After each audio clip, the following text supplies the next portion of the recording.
കർത്താവിൻ്റെ അതിപരിശുദ്ധമായ നാമത്തിന് നന്ദിയോട് സ്തോത്രം. ചില ദിവസങ്ങളായി ദൈവത്തെക്കുറിച്ചുള്ളതായ ചില കാര്യങ്ങൾ പൊതുവിൽ ഈ നാളുകൾ കേൾക്കുന്ന പിതാവ്, പുത്രൻ, പരിശുദ്ധാത്മാവ്, അങ്ങനെ 3 ദൈവങ്ങളുണ്ടോ, ദൈവം ഏകനാണ് എന്നുള്ള അടിസ്ഥാന തത്വത്തിൽ നിന്ന് വ്യത്യസ്തമായിട്ട് അങ്ങനെയുള്ള ചിന്താഗതികൾ എങ്ങനെ വരുന്നു, ആ നിലയിലുള്ള ചില ചിന്തകൾ നിരന്തരമായി കാണുകയും അത് കേൾക്കുകയും ഒക്കെ ചെയ്യുമ്പോൾ ദൈവത്തെക്കുറിച്ച് നമുക്ക് ആർക്കും നിർവചിക്കാനോ അല്ലെങ്കിൽ അതിൻ്റെ ഫലപ്രദമായ നിലയിൽ വ്യക്തമായ ഒരു മറുപടി കൊടുക്കാനോ കഴിയത്തില്ലെങ്കിലും ദൈവം ആര് എന്നുള്ളതിൻ്റെ വ്യക്തമായ ഉത്തരം മനുഷ്യന് മനസ്സിലാകുന്ന ഭാഷയിൽ ഗ്രഹിക്കുവാൻ ദൈവം നമുക്ക് വിശുദ്ധ വേദപുസ്തകം അഥവാ ബൈബിൾ എന്ന മനോഹരമായ ദൈവവചന ഗ്രന്ഥം നമുക്ക് നൽകിയിട്ടുണ്ട്. അതിൻ്റെ അടിസ്ഥാനത്തിൽ ദൈവം നൽകിയ പരിശുദ്ധാത്മാവിൻ്റെ ശക്തിയാലും അഭിഷേകത്താലും ഞാൻ മനസ്സിലാക്കിയിട്ടുള്ള ചില കാര്യങ്ങൾ എൻ്റെ പ്രേക്ഷകരുമായിട്ട് പങ്കുവെക്കുവാനാണ് ഞാൻ ആഗ്രഹിക്കുന്നത്. ആ നിലയിൽ ചില കാര്യങ്ങൾ കഴിഞ്ഞ ദിവസങ്ങളിലൊക്കെ പറയുകയുണ്ടായി. അപ്പോൾ ഓരോ പ്രാവശ്യവും അത് പറയുമ്പോൾ പറയാൻ ഉദ്ദേശിക്കുന്ന കാര്യങ്ങളിലേക്ക് പറഞ്ഞു തീരുന്നതിന് മുമ്പായിട്ട് സമയം അധികമാകുമ്പോൾ അടുത്ത ഭാഗത്തിൽ അത് പറയാമെന്ന് പറഞ്ഞ് വെക്കുകയാണ് ചെയ്യുന്നത്. കാരണം വളരെ ചുരുക്കി പറഞ്ഞാൽ മാത്രമേ ആളുകൾ ശ്രദ്ധിക്കുകയുള്ളൂ എന്ന് മനസ്സിലായതുകൊണ്ട് ആ രീതി ചുരുക്കി പറയാനായിട്ട് ഞാൻ ആഗ്രഹിക്കുന്നത്. എൻ്റെ കഴിഞ്ഞ വീഡിയോകൾ ദയവായിട്ട് എൻ്റെ ഫേസ്ബുക്ക് അക്കൗണ്ടിൽ കയറി കണ്ടിട്ടില്ലാത്ത ടൈം ലൈനിലൂടെ കാണണമേ എന്ന് പ്രത്യേകമായിട്ട് അപേക്ഷിക്കുന്നു. 3 ദൈവങ്ങളില്ല എന്നും ഒരേ ഒരു ദൈവമേ ഉള്ളെന്നും അപ്പോൾ തന്നെ പിതാവാണ്, പുത്രനാര്, പരിശുദ്ധാത്മാവാര് എന്നുള്ളതിനെക്കുറിച്ച് സാമാന്യമായ ഒരു വിവരണം എൻ്റെ അറിവിൽ, അത് പൂർണ്ണമായിട്ട് നിങ്ങൾ സ്വീകരിക്കണമെന്നില്ല. നമുക്കങ്ങനെ 1, 1, 2 എന്ന് പറയുന്ന പോലെ കൃത്യമായിട്ട് പറഞ്ഞു തീർക്കാൻ പറ്റുന്നില്ല. കാരണം നമ്മൾ സൃഷ്ടികളും ദൈവം സൃഷ്ടാവുമാണ്. എങ്കിലും വചനത്തോട് ചേർന്ന് നിൽക്കുന്ന ചില കാര്യങ്ങൾ വചനാടിസ്ഥാനത്തിൽ തന്നെ പറയാനുള്ള ആഗ്രഹത്തിലാണ് ഞാനങ്ങനെ പറഞ്ഞത്. യഥാർത്ഥത്തിൽ ദൈവം ഒന്ന് മാത്രമേ ഉള്ളൂ. അപ്പോൾ പിതാവ് ദൈവമല്ലേ, പുത്രൻ ദൈവമല്ലേ, പരിശുദ്ധാത്മാവ് ദൈവമല്ലേ എന്നുള്ളതിന് ഞാൻ ഉത്തരം പറഞ്ഞിട്ടുണ്ട്. അനാദി നിത്യതയിൽ, അതായത് പ്രപഞ്ചമുണ്ടാകുന്നതിന് മുമ്പ്, ലോകമുണ്ടാകുന്നതിന് മുമ്പ്, ദൂതന്മാരുണ്ടാകുന്നതിനും സ്വർഗാദി സ്വർഗങ്ങൾ ഉണ്ടാകുന്നതിനുമൊക്കെ മുമ്പ്, മനുഷ്യരുണ്ടാകുന്നതിനൊക്കെ മുമ്പ് ദൈവം മാത്രമുണ്ടായിരുന്ന നിത്യതയിൽ ദൈവം ഏകനായിട്ട് തന്നെയാണ്. ഇപ്പോഴും അവൻ ഏകൻ തന്നെയാണ്. അപ്പോൾ ഒരു സംശയം തോന്നുന്നു, ഇപ്പോൾ അവൻ ഏകനല്ലേ? ഇപ്പോഴും അവൻ ഏകൻ തന്നെയാണ്. എന്നാൽ മനുഷ്യനിൽ ദേഹം, ദേഹി, ആത്മാവ് എന്ന 3 ഘടകങ്ങളുള്ളതുപോലെ ദൈവത്തിലും ഒരു ദേഹമുണ്ട്. ദേഹി, ആത്മാവ് എന്ന് 2 ഘടകം മനുഷ്യനിൽ പിന്നെ ഉള്ളതുപോലെ പുത്രൻ, പരിശുദ്ധാത്മാവ് എന്ന് 2 ഘടകങ്ങൾ കൂടെ ദൈവത്തിലുണ്ട്. ഞാൻ അങ്ങനെ എടുത്തു പറയാനുള്ള കാരണം ഉൽപ്പത്തി പുസ്തകം 1:26, ഉൽപ്പത്തി പുസ്തകം 1-ാം അധ്യായം 26-ാമത്തെ വാക്യത്തിൽ നാം നമ്മുടെ സ്വരൂപത്തിൽ നമ്മുടെ സാദൃശ്യപ്രകാരം മനുഷ്യനെ നിർമ്മിക്കുക, മനുഷ്യനെ ഉണ്ടാക്കുക എന്ന് ദൈവം പറഞ്ഞു എന്നവിടെ നാം ദൈവവചനത്തിൽ വായിക്കുന്നു. അപ്പോൾ ദൈവത്തിൻ്റെ സ്വരൂപത്തിലും സാദൃശ്യത്തിലുമാണ് മനുഷ്യൻ ഉണ്ടാക്കപ്പെട്ടിരിക്കുന്നത്. അപ്പോൾ ദൈവത്തിൻ്റെ സ്വരൂപമാണ് മനുഷ്യൻ. അപ്പം നമുക്ക് തോന്നും ദൈവം തേജസ്സുള്ളവനാണ്, മനുഷ്യൻ തേജസ്സുള്ളവനല്ലല്ലോ എന്ന്. പക്ഷേ ഓർക്കുക, എന്നെയും നിങ്ങളെയുമല്ല ആദ്യ മനുഷ്യനായി ദൈവം ഭൂമിയിൽ സൃഷ്ടിച്ചത്. ആദമിനെയായിരുന്നു അങ്ങനെ സൃഷ്ടിച്ചത്. അവൻ പാപം ചെയ്തപ്പോഴാണ് അവൻ്റെ തേജസ് നഷ്ടപ്പെട്ടു പോയത്. അപ്പോൾ ദൈവത്തിൻ്റെ രൂപമുണ്ട്, അത് തേജസ്സുള്ളത് കൊണ്ട് നമുക്ക് കാണാൻ പറ്റുന്നില്ല എന്ന് മാത്രമേ ഉള്ളൂ. എന്നാൽ ദൈവം ആത്മാവാണ്, അതുകൊണ്ട് ദൈവത്തിന് രൂപമില്ല എന്ന് പറയുന്ന ആളുകളുണ്ട്. എന്നാൽ ഓർക്കുക, ദൂതന്മാരും ആത്മരൂപികളാണ്. ആത്മരൂപികളായിരിക്കുന്ന ദൂതന്മാർക്ക് പരസ്പരം തിരിച്ചറിയാൻ സാധിക്കുന്നുണ്ട്. ദൈവത്തിന് അവരെ കാണാൻ സാധിക്കുന്നുണ്ട്. അവർക്ക് ദൈവത്തെ കാണാൻ കഴിയാത്തത് തേജസ്സോട് മാത്രമാണ്. അഥവാ തേജസ്സിലേക്ക് നോക്കാൻ അവർ മടിക്കുന്നു, അല്ലെങ്കിൽ അവർ ഭയപ്പെടുന്നു എന്നുള്ളത് യെശയ്യാ പ്രവചനം 6-ാം അധ്യായത്തിൽ നിന്ന് നമുക്ക് അത് മനസ്സിലാക്കാനായിട്ട് സാധിക്കും. പക്ഷേ ദൈവത്തിന് രൂപമുണ്ട്. ആ രൂപം കോടാനുകോടി സൂര്യപ്രഭയേക്കാൾ വലുതാണ്. നമ്മുടെ സാധാരണ സൂര്യനെ നോക്കുമ്പോൾ പോലും നമ്മുടെ കണ്ണ് നമുക്ക് നേരെ പിന്നീട് നോക്കാൻ കഴിയില്ല, കണ്ണ് മഞ്ചിപ്പോകുമെന്ന് നമ്മൾ പറയാറുണ്ടല്ലോ. അതുപോലുള്ള പ്രയാസം നമ്മൾ സൂര്യനെ നോക്കുമ്പോൾ ഉണ്ടാകാറുണ്ട്. അപ്പോൾ ആ നിലയിൽ കോടിക്കോടി സൂര്യ തേജസ്സിനേക്കാളും തേജസ്സുള്ള ദൈവത്തെ നമുക്ക് കാണാൻ പറ്റുന്നില്ല എന്ന് മാത്രമേ ഉള്ളൂ. അവനൊരു രൂപമുണ്ട്, അത് തേജസ്സിൻ്റെ രൂപമാണ്.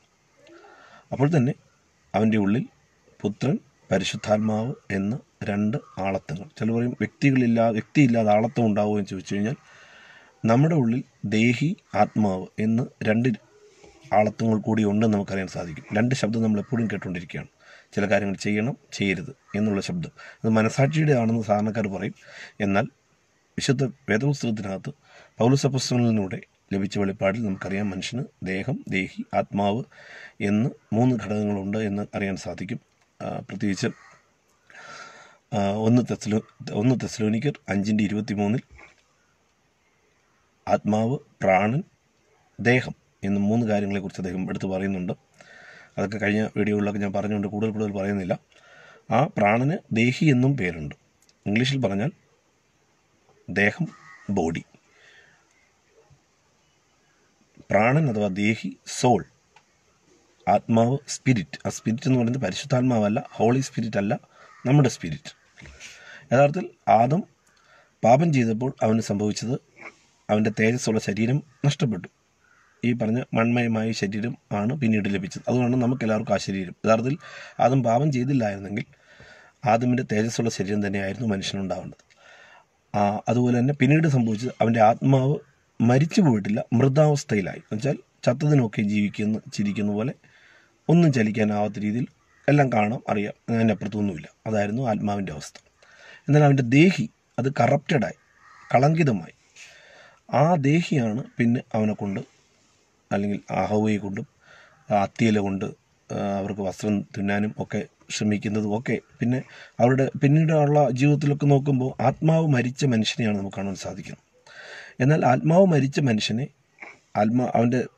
അവന് നഷ്ടപ്പെട്ട, ഞാൻ പറഞ്ഞല്ലോ, 1 ദേഹം നഷ്ടപ്പെട്ടു, അത് ഈ ശരീരമായി. ഇനി അതൊരിക്കലും തിരിച്ചു കിട്ടില്ല. അത് കിട്ടും എന്ന് കർത്താവിൻ്റെ വരവെങ്കിൽ. പുതിയ നിയമവിശ്വാസികളായിരിക്കുന്ന ഓരോ വിശ്വാസിയുടെ ഉറപ്പ് അതാണ്. കർത്താവ് വരുമ്പോൾ, വാനിൽ വരുമ്പോൾ, നമുക്ക് ഈ ശരീരം കളഞ്ഞിട്ട്, നമ്മൾ മരിച്ചാണെങ്കിലും അതല്ല രൂപാന്തര ശരീരത്തിലാണെങ്കിലും കർത്താവ് നമുക്കൊരു പുതിയ ശരീരം തരും. അതുകൊണ്ട് ആ ശരീരത്തെക്കുറിച്ച് നമ്മൾ വേവലാതിപ്പെടേണ്ട, അത് നമുക്ക് തിരിച്ചു കിട്ടും. എന്നാൽ പിന്നീടുള്ള നമ്മുടെ ജീവിതത്തിൽ നടക്കുന്ന കാര്യങ്ങൾ, ആത്മാവ് മൃതാവസ്ഥയിലാണെങ്കിലും നാം രക്ഷിക്കപ്പെട്ട് കഴിയുമ്പോൾ, ദൈവികമായിരിക്കുന്ന ബന്ധത്തിലേക്ക് പ്രവേശിച്ചു കഴിയുമ്പോൾ, ആ ആത്മാവിലേക്ക് പരിശുദ്ധാത്മാവ് വരും. ദേഹി കറപ്റ്റഡാണ്, ആ ദേഹിയിലേക്ക് പരിശുദ്ധാത്മാവ് വരില്ല. ദേഹിയെ സ്വാധീനിക്കുന്ന മേഖല എന്ന് പറയുന്നത്, അതായത് പ്രാണനെ സ്വാധീനിക്കുന്ന മേഖല ഈവിൾ സ്പിരിറ്റാണ്. ഈവിൾ സ്പിരിറ്റിന് വന്ന് കുടിയിരിക്കാൻ പറ്റുന്ന മേഖലയാണ് ഒരു വ്യക്തിയുടെ ദേഹി മണ്ഡലം അഥവാ പ്രാണൻ്റെ മണ്ഡലം. എന്നാൽ ആത്മാവ് ദൈവത്തിൻ്റെതാണ്. ആ ദൈവത്തിൻ്റെ മണ്ഡലത്തിൽ വന്നിരിക്കുന്ന പരിശുദ്ധാത്മാവുമായിട്ടുള്ള കൂട്ടായ്മ വർദ്ധിക്കുമ്പോൾ, ദൈവവചനവുമായിട്ടുള്ള കൂട്ടായ്മ വർദ്ധിക്കുമ്പോൾ, ദൈവിക ബന്ധം വർദ്ധിക്കുമ്പോൾ, ദേഹിയിൽ നിന്ന് പിശാച് അഥവാ ഈവിൾ സ്പിരിറ്റ് വിട്ടുപോകും. അങ്ങനെ വിട്ടുപോകുമ്പോൾ ദേഹി ആദ്യമൊക്കെ അല്പം തടസ്സവാദങ്ങളൊക്കെ ഉന്നയിക്കുമെങ്കിലും പതിയെ ആത്മാവിന് പൂർണ്ണമായി കീഴടങ്ങും. അങ്ങനെ ആത്മാവിന് അണ്ടറിൽ അഥവാ അടിയിൽ ദേഹി വരുമ്പോൾ, അതിനു മുകളിൽ പരിശുദ്ധാത്മാവ് കൂടിയിരിക്കുന്ന ഒരു വ്യക്തിയാണ് യഥാർത്ഥമായി രക്ഷിക്കപ്പെട്ട ഒരു വ്യക്തിയെന്ന് കഴിഞ്ഞ വീഡിയോകളിലൊക്കെ ഞാൻ പറയുകയുണ്ടായി. ഇനി ഞാൻ ആ ഭാഗങ്ങൾ ആവർത്തിക്കുന്നില്ല. അപ്പോൾ യഥാർത്ഥത്തിൽ നമ്മൾ എഫെസ്യ ലേഖനം 2-ാം അധ്യായത്തിൻ്റെ തുടക്കത്തിൽ അതിൻ്റെ 10-ാമത്തെ വാക്യങ്ങളിലൊക്കെ ആത്മാവ് സ്വർഗ്ഗസ്ഥലങ്ങളിൽ ആത്മാവിനെ ദൈവം കൊണ്ടിരുത്തിയിരിക്കുന്നു എന്ന്, നമ്മുടെയൊക്കെ ആത്മാവിനെ സ്വർഗത്തിൽ ഇരുത്തിയിരിക്കുന്നു എന്ന് അപ്പോസ്തലനായ പൗലോസ് തൻ്റെ വെളിപ്പാടിൽ പറയുന്നുണ്ട്.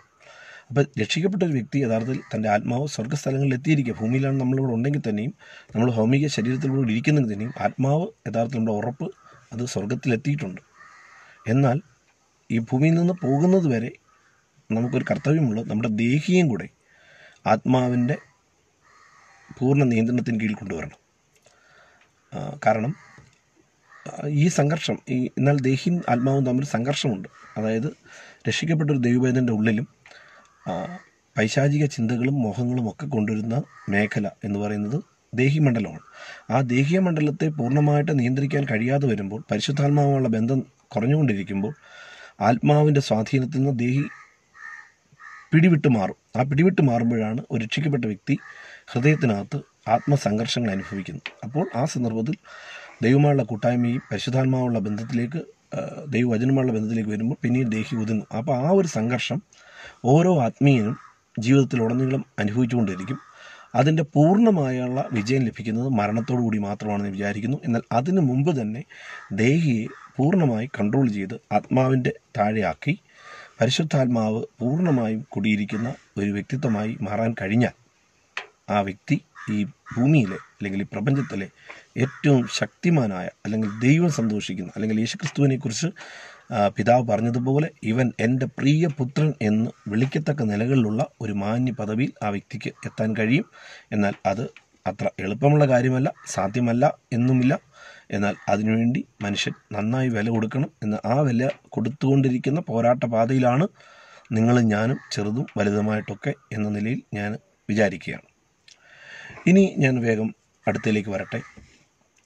അപ്പോൾ ഞാൻ പറഞ്ഞതിൽ നിന്ന് 3 ദൈവങ്ങളില്ല, ഒരു ദൈവം. ആ ദൈവത്തിൻ്റെ രൂപമാണ് തേജസ്സേറിയ രൂപം. അത് മനുഷ്യർക്ക് കാണാൻ പറ്റില്ല. രൂപമില്ല എന്ന് പറയരുത്, തേജസ് കൊണ്ട് കാണാൻ പറ്റില്ല. എന്നാൽ ആ ദൈവത്തിൽ, മനുഷ്യനിൽ ദേഹി, ആത്മാവ് എന്ന 2 ഘടകമുള്ളതുപോലെ ദൈവത്തിൽ 2 ഘടകങ്ങൾ, ഒന്ന് പുത്രൻ, ഒന്ന് പരിശുദ്ധാത്മാവ്. അപ്പോൾ പുത്രൻ, പരിശുദ്ധാത്മാവ് എന്ന ഈ 2 ആളത്വങ്ങളും, 2 വ്യക്തികളല്ല, തേജസ്സേറിയ ഈ രൂപം കൂടെ ചേർന്നുള്ള ആ വ്യക്തിയാണ് നമ്മൾ പിതാവായ ദൈവം അഥവാ സാക്ഷാൽ സത്യ ഏക ദൈവം എന്ന് വിളിക്കുന്നതെന്ന് ഞാൻ വിശ്വസിക്കുന്നു. എടുത്തെടുത്ത് പറയട്ടെ, പിതാവ് എന്ന് പറയുന്ന ഒരു ദൈവം, പുത്രൻ എന്ന് പറയുന്ന ഒരു ദൈവം, പരിശുദ്ധാത്മാവ് എന്ന് പറയുന്ന ഒരു ദൈവം, അങ്ങനെ 3 ദൈവം എന്നല്ല. എന്നാൽ അപ്പോൾ തന്നെ പറയട്ടെ, പിതാവ് ദൈവമാണ്, പുത്രൻ ദൈവമാണ്, പരിശുദ്ധാത്മാവ് ദൈവമാണ്. 3 ദൈവങ്ങളില്ല എന്ന് പറയും. നിങ്ങൾ ഈ 3 എടുത്ത് പറയുകയും ചെയ്യുന്നത് എന്താണെന്നുള്ളത് ഇനിയുള്ള കാര്യങ്ങൾ ഞാൻ എടുത്തെടുത്ത് പറയാം. അതായത് പിതാവിനുള്ളിൽ, അല്ലെങ്കിൽ ഞാൻ പറഞ്ഞ സത്യ ഏക ദൈവത്തിൽ 3 ദൈവങ്ങളില്ല, 2 ആളത്വങ്ങൾ, പുത്രൻ, പരിശുദ്ധാത്മാവ് എന്ന 2 ആളത്വങ്ങളും ആർക്കും വർണ്ണിക്കാൻ കഴിയാത്ത ആ മഹാ തേജസ്സും അതും കൂടെ ചേർന്നാണ് ഏക സത്യ ദൈവം. അതിനെ പിതാവായ ദൈവം എന്ന് നാം വിളിക്കുന്നു. ഇനി അടുത്ത ഒരു പ്രധാനപ്പെട്ട ചോദ്യമാണ്, അങ്ങനെയെങ്കിൽ പുത്രൻ ആരാണ്?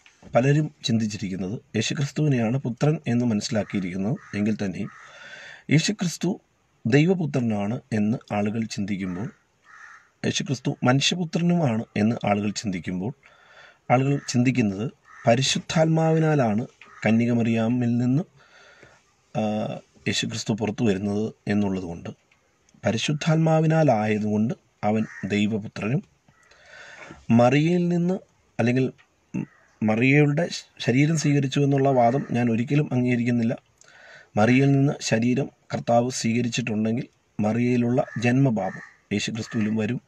അതുകൊണ്ട് തന്നെ മറിയയുടെ ഉദരത്തെ ഒരു മനുഷ്യനെന്ന നിലയിൽ, അല്ലെങ്കിൽ തൻ്റെ യൂട്രസിനെ, തൻ്റെ ഗർഭപാത്രത്തെ ഒരു മനുഷ്യനെന്ന നിലയിൽ പുറത്തു വരാൻ വേണ്ടി ദൈവം തൻ്റെ പുത്രനെ ആ നിലയിൽ മറിയയുടെ ഉദരത്തിൽ അഥവാ ഗർഭപാത്രത്തിൽ, യൂട്രസിൽ ഒരു പരിമിതമായ കാലഘട്ടങ്ങളിൽ, സാധാരണ ഒരു മനുഷ്യൻ പുറത്തു വരാൻ എത്ര സമയം വേണോ അത്രയും സമയം തന്നെ വെച്ച് പുറത്തേക്ക് കൊണ്ടുവരുന്നു എന്നുള്ളതിനപ്പുറമായി മറിയയുടെ ശരീരത്തിൽ നിന്ന് ഒരംശം പോലും യേശുക്രിസ്തു സ്വീകരിച്ചിട്ടില്ല എന്ന് ഞാൻ പൂർണ്ണമായിട്ട് വിശ്വസിക്കുന്നു. മറിയ എന്ന് പറയുന്ന കർത്താവിൻ്റെ മാതാവിനെ എല്ലാ ബഹുമാനങ്ങളോടുകൂടെ ഞാൻ അംഗീകരിക്കുമ്പോൾ തന്നെ മറിയ അമലോത്ഭവ അഥവാ സ്വയമായി, അതായത് യേശുക്രിസ്തുവിനെ പോലെ ദൈവപുത്രനെ ഭൂമിക്ക് കൊടുക്കാൻ വേണ്ടി ഒരു പാപമില്ലാത്ത സ്ത്രീ വേണം, ആ നിലയിൽ, അല്ലെങ്കിൽ കന്യക വേണം, ആ നിലയിൽ സ്വയമായി ജനിച്ചതാണ് എന്ന് പറയുന്ന ചില സഭകളുടെ വിശ്വാസത്തെ ഞാൻ ഒരിക്കലും അംഗീകരിക്കുന്നില്ല. വേദപുസ്തകത്തിലാകട്ടെ, കർത്താവിൻ്റെ വചനത്തിൻ്റെ മറ്റ് കാര്യങ്ങളിൽ എവിടെയാകട്ടെ, അല്ലെങ്കിൽ വചനം വേദപുസ്തകത്തിലാണല്ലോ നാം കാണുന്നത്.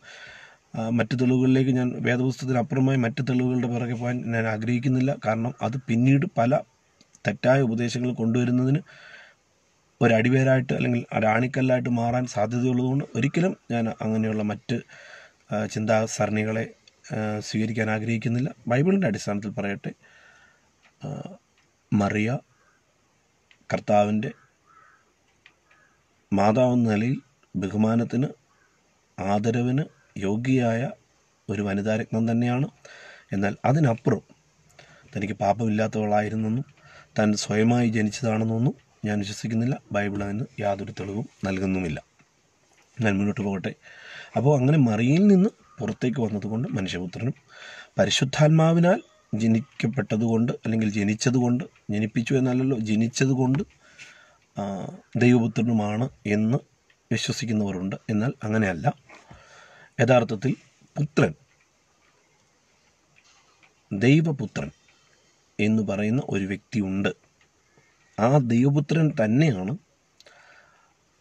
കാലസമ്പൂർണതയിൽ, വചനം അങ്ങനെയാണ് പറയുന്നത്, കാലസമ്പൂർണതയിൽ മറിയയുടെ ഉദരത്തിലൂടെ ഭൂമിയിലേക്ക് പുറത്തു വന്ന യേശുക്രിസ്തു. എന്നാൽ യേശുക്രിസ്തു ഇല്ലാത്ത, അല്ലെങ്കിൽ ആ പുത്രനില്ലാത്ത ഒരു കാലഘട്ടവും ഉണ്ടായിരുന്നില്ല. നിത്യതയിൽ പിതാവായ ദൈവത്തിൽ, ഞാൻ അല്പം മുമ്പ് പറഞ്ഞ പിതാവായ ദൈവമെന്ന ഏക സത്യദൈവത്തിൽ പുത്രൻ എന്ന ആളത്വമായി, നമ്മൾ മനുഷ്യരിൽ ദേഹി എന്ന് പറയുന്നത് പോലെയോ ആത്മാവ് എന്ന് പറയുന്നത് പോലെയോ ഉള്ളതുപോലെ നമ്മളിൽ രണ്ട് ഘടകങ്ങളുള്ള നമുക്കറിയാമത്, വചനത്തിൽ നിന്ന് ഞാൻ തെളിവ് പറഞ്ഞു. അതുപോലെ പിതാവായ ദൈവത്തിൻ്റെ ഉള്ളിലുള്ള ഒരാളത്വം ആയി പുത്രൻ അനാദികാലത്തിന് മുമ്പേ പിതാവിനോടൊപ്പമുണ്ട്. അവനില്ലാത്ത ഒരു കാലഘട്ടവുമില്ല. അപ്പോൾ തന്നെ പരിശുദ്ധാത്മാവും അങ്ങനെ തന്നെ പിതാവിലുണ്ട്. എന്നാൽ ദൈവപുത്രൻ എന്ന ഒരു പദവിയിലേക്ക്, ഒരു സ്ഥാനത്തിലേക്ക് ഈ പുത്രൻ, അതായത് ഞാൻ പറഞ്ഞല്ലോ, മൂന്ന് വ്യക്തികളില്ല, ആളത്വവും വ്യക്തികളില്ലാതെ ആളത്വം ഉണ്ടാവും എന്ന് ചോദിച്ചു കഴിഞ്ഞാൽ എനിക്ക് അങ്ങനെ മാത്രം ആ ഒരു വാക്കേ പറയാൻ പറ്റൂ. ഇല്ലെങ്കിൽ പുത്രൻ പരിശുദ്ധാത്മാവ് എന്ന് മാത്രമേ ഞാൻ പറയുന്നുള്ളൂ. വ്യക്തിയല്ല, നമ്മളിൽ ദേഹി ആത്മാവ് എന്ന് രണ്ട് ഘടകങ്ങൾ ഇരിക്കുന്ന എങ്ങനെയോ അതുപോലെ. അപ്പോൾ തന്നെ ദേഹരൂപമുണ്ട്. അതാണ് മനുഷ്യൻ്റെ ദേഹം പോലെയല്ല.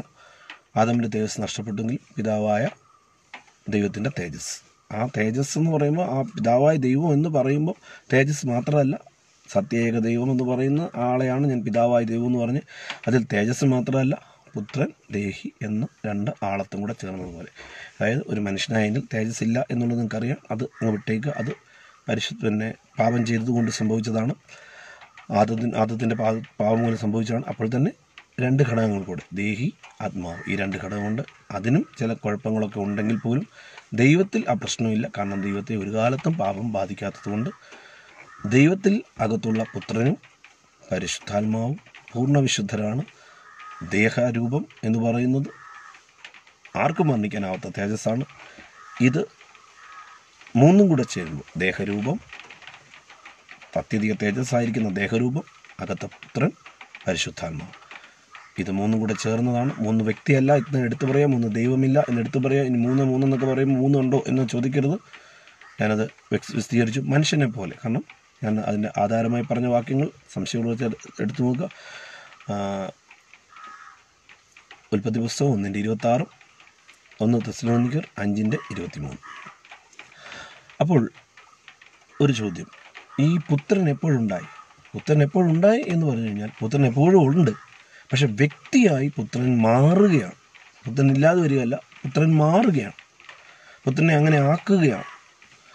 അതെങ്ങനെയാണെന്ന് ഞാൻ എൻ്റേതായ ഒരു ഉദാഹരണം കാണിക്കാം. പക്ഷേ നിങ്ങൾ അതിനെ ചിന്തിക്കുകയും ചെയ്യരുത്. എന്തിനു വേണ്ടിയാണെന്നുള്ളത് ഞാൻ ആദ്യം പറയാം. എന്തിനു വേണ്ടിയാണ് എന്നുള്ളതിനെപ്പറ്റി നമ്മൾ ചിന്തിക്കുമ്പോൾ സാധാരണഗതിയിൽ ആളുകൾ ചോദിക്കുന്ന ഒരു ചോദ്യമുണ്ട്. ഈ മനുഷ്യനെ സൃഷ്ടിക്കുന്നതിന് മുമ്പ് ദൈവം ദൂതന്മാരെ സൃഷ്ടിച്ചു. നെഹമ്യാവിൻ്റെ പുസ്തകം 9-ാം അധ്യായത്തിൻ്റെ ആദ്യത്തെ വാക്യങ്ങളൊക്കെ തോന്നുമ്പോൾ അവിടെ പ്രാർത്ഥിക്കുമ്പോൾ സ്വർഗവും ദൂതന്മാരെയും ആകാശത്തിലെ സൈന്യത്തെയും ഒക്കെ സൃഷ്ടിച്ചതിനെ പറ്റിയൊക്കെ അവിടെ പറയുന്നുണ്ട്. അപ്പോൾ നമുക്കറിയാം, വേദപുസ്തകം മനസ്സിലാക്കിയിട്ടുള്ള ആളുകൾക്ക് വ്യക്തമായിട്ടറിയാം, ഭൂമി സൃഷ്ടിക്കുന്നതിന് മുമ്പ്, മനുഷ്യനെ സൃഷ്ടിക്കുന്നതിന് മുമ്പ് സ്വർഗങ്ങൾ സൃഷ്ടിച്ചു, ദൂതന്മാരെ സൃഷ്ടിച്ചു. അതൊക്കെ നമുക്കറിയാം. അപ്പോൾ അതിൽ ശ്രേഷ്ഠ ദൂതന്മാരിൽ ഒരാളായിരുന്നു അരുണോദയ പുത്രനായ ശുക്ര എന്ന് യെശയ്യാ പ്രവചനം 12-ാം അധ്യായത്തിൽ വിളിക്കുന്ന, ഇംഗ്ലീഷിൽ ലൂസിഫർ എന്ന് ഒക്കെ വിളിക്കുന്ന ആ ശ്രേഷ്ഠനായ ദൂതൻ. പിന്നീട് അദ്ദേഹത്തെയാണ് സാത്താൻ എന്ന പേരിൽ ഇന്ന് അറിയപ്പെടുന്നത്. അപ്പം അദ്ദേഹത്തെ സൃഷ്ടിച്ചത് എങ്ങനെയാണ് എന്നുള്ളത് എഹെസ്കേൽ പ്രവചനം 28-ാം അധ്യായത്തിൻ്റെ 10 മുതലുള്ള വാക്യങ്ങളിലൊക്കെ നമ്മൾ വായിക്കുമ്പോൾ നമുക്ക് അവിടെ കാണുവാനായിട്ട് സാധിക്കും. അദ്ദേഹം സൃഷ്ടിച്ചത് എങ്ങനെയാണ്? രത്നങ്ങൾ കൊണ്ടാണ്. മനുഷ്യനെ മണ്ണുകൊണ്ട് സൃഷ്ടിച്ചപ്പോൾ ആ ദൂതനെ സൃഷ്ടിച്ചത് ഏറ്റവും വിലമതിക്കുന്ന രത്നങ്ങൾ കൊണ്ടാണെന്ന് അവിടെ രേഖപ്പെടുത്തിയിരിക്കും. ആ ഭാഗങ്ങളൊക്കെ ഞാൻ മറ്റൊരു വീഡിയോയിൽ നേരത്തെ പറഞ്ഞിട്ടുണ്ട്. എൻ്റെ ടൈം ലൈനിൽ നോക്കിയാൽ കാണാം. അതുമല്ലെങ്കിൽ ബിനു കുരികേശു സാം എന്നുള്ള എൻ്റെ യൂട്യൂബിൽ നോക്കിയാൽ നിങ്ങൾക്ക് കാണുവാൻ സാധിക്കും. നിങ്ങൾക്ക് ആർക്കെങ്കിലും അതിനെപ്പറ്റി, നിങ്ങളെല്ലാവരും എന്നെക്കാളും അറിവുള്ളവരാണെന്ന് ഞാൻ കരുതുന്നു, എന്നെങ്കിലും ആർക്കെങ്കിലും ഞാൻ ആ പറഞ്ഞിട്ടുള്ള കാര്യങ്ങളെപ്പറ്റി അറിവുകയാണെങ്കിൽ ദയവായിട്ട് എൻ്റെ വാട്സാപ്പ് നമ്പറിൽ ചോദിച്ചാൽ, അല്ലെങ്കിൽ കമൻറ്റ് ബോക്സിൽ കമൻ്റായിട്ട് ഇട്ടാൽ ഞാൻ അതിൻ്റെ ലിങ്ക് അയച്ചു തരാം. പോട്ടെ, ഞാൻ ആവശ്യത്തിൽ നിന്ന് മാറി വരട്ടെ. അപ്പോൾ ആളുകൾ ചോദിക്കേണ്ട ചോദ്യം, ആ ദൂതൻ പിന്നീട് ദൈവത്തോട് മത്സരിച്ചു, നിഗളിയായി മാറി, ദൈവം അവനെ വെട്ടിയിട്ടു എന്ന് വേദപുസ്തകത്തിൽ വായിക്കുന്നു. അത് ആ ഭാഗവും ഈ പറഞ്ഞ പോലെ യെശയ്യാ പ്രവചനം 12-ാം അധ്യായത്തിൻ്റെ 14 മുതലുള്ള വാക്യങ്ങളിലും, അതുപോലെ തന്നെ യെഹെസ്കേൽ പ്രവചനം 28-ാം അധ്യായത്തിൻ്റെ ആദ്യത്തെ 10 മുതലുള്ള വാക്യങ്ങളൊക്കെ നമ്മളവിടെ കാണുന്നു. അപ്പോൾ ആളുകൾ ചോദിക്കും, ദൈവം സർവ്വജ്ഞാനിയല്ലേ? സർവ്വജ്ഞാനിയായിരിക്കുന്ന ദൈവത്തിന് അറിഞ്ഞൂടെ ഈ താൻ സൃഷ്ടിച്ച ദൂതൻ ഇങ്ങനെ അഹങ്കരിക്കുമെന്ന്, നിഗളിക്കുമെന്ന്? പിന്നെന്തുകൊണ്ടാണ് ദൈവം അദ്ദേഹത്തെ സൃഷ്ടിച്ചത്? അതുപോലെ തന്നെ ആളുകൾ ചോദിക്കുന്ന ഒരു ചോദ്യമുണ്ട്, ഈ ദൈവം സർവ്വജ്ഞാനിയല്ലേ? സർവ്വജ്ഞാനിയായിരിക്കുന്ന ദൈവത്തിന് അറിഞ്ഞുകൂടായിരുന്നോ ആദമും ഹൗവയും ഈ തോട്ടത്തിൽ അവർ, അല്ലെങ്കിൽ ഹൗവ ഈ പറഞ്ഞ പാമ്പ് അവളെ വശീകരിച്ച് ആ കനി, ഏത് കനിയാണോ അല്ലെങ്കിൽ ഏത് ഫലമാണോ തിന്നരുതെന്ന് പറഞ്ഞ ആ ഫലം അവളെ കൊണ്ട് തീറ്റിപ്പിക്കുമെന്നും അവളത് ഭർത്താവിന് കൊടുക്കുമെന്നും പിന്നീട് അവർ തോട്ടത്തിൽ നിന്ന് പുറത്താകുമെന്നും അവർക്ക് കയ്യിലെന്ന സന്തതി ഉണ്ടാവുമെന്നും ആദ്യത്തെ കൊലപാതകം തൻ്റെ സഹോദരനെ അവൻ കൊല്ലുമെന്നും ഭൂമിയൊക്കെ ഇങ്ങനെ വഷളായി പോകുമെന്നൊക്കെ ദൈവത്തിന് അറിഞ്ഞുകൂടായിരുന്നു. അപ്പോൾ ദൈവം പൊട്ടനായിരുന്നു, അപ്പോൾ ദൈവത്തിന് എല്ലാം ഒന്നും അറിയത്തില്ലല്ലോ എന്ന് ചിന്തിക്കുന്ന ആളുകളുണ്ട്, ചോദിക്കുന്ന ആളുകളുണ്ട്. ആ ചോദ്യത്തിൻ്റെ ഉത്തരം കൂടിയാണ് പുത്രൻ എന്ന് പറയുന്ന വ്യക്തിയെ പറ്റി പറയുമ്പോൾ എനിക്ക് പറയേണ്ടി വരുന്നു. ദൈവത്തിന് അറിയാമായിരുന്നു, ദൈവം സർവ്വജ്ഞാനിയാണ്. സർവ്വജ്ഞാനിയായ ദൈവത്തിന് അറിയാൻ വയ്യാത്ത ഒരു കാര്യവുമില്ല. എപ്പോഴാണ് ദൈവത്തിന് അറിയാൻ പറ്റിയത്? ദൂതനെ സൃഷ്ടിച്ചപ്പോഴല്ല ദൈവത്തിന് അത് അറിഞ്ഞത്, സ്വർഗം സൃഷ്ടിച്ചപ്പോഴല്ല ദൈവം അത് അറിഞ്ഞത്, മനുഷ്യനെ സൃഷ്ടിച്ചപ്പോഴല്ല ദൈവം അത് അറിഞ്ഞത്. ദൈവം സൃഷ്ടിക്കുന്നതിന് മുമ്പ് ദൈവത്തിന് ഇത് അറിയാമായിരുന്നു.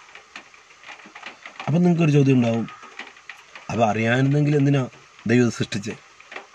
ഞാനൊരു കാര്യം പറയാം, ദൈവത്തെക്കുറിച്ചുള്ള സാമാന്യമായ ചില അറിവുകൾ മാത്രമാണ് ഞാൻ പറയാൻ ആഗ്രഹിക്കുന്നത്. ദൈവം എന്തിനു സൃഷ്ടിച്ചു എന്നുള്ളത് എനിക്കറിയത്തില്ല, ദൈവത്തിന് മാത്രമേ ഉള്ളൂ. എന്നാൽ ഈ കാര്യങ്ങൾ ദൈവത്തിന് അത് ഈ പറഞ്ഞ ദൂതൻ നിഗളിക്കുമെന്നും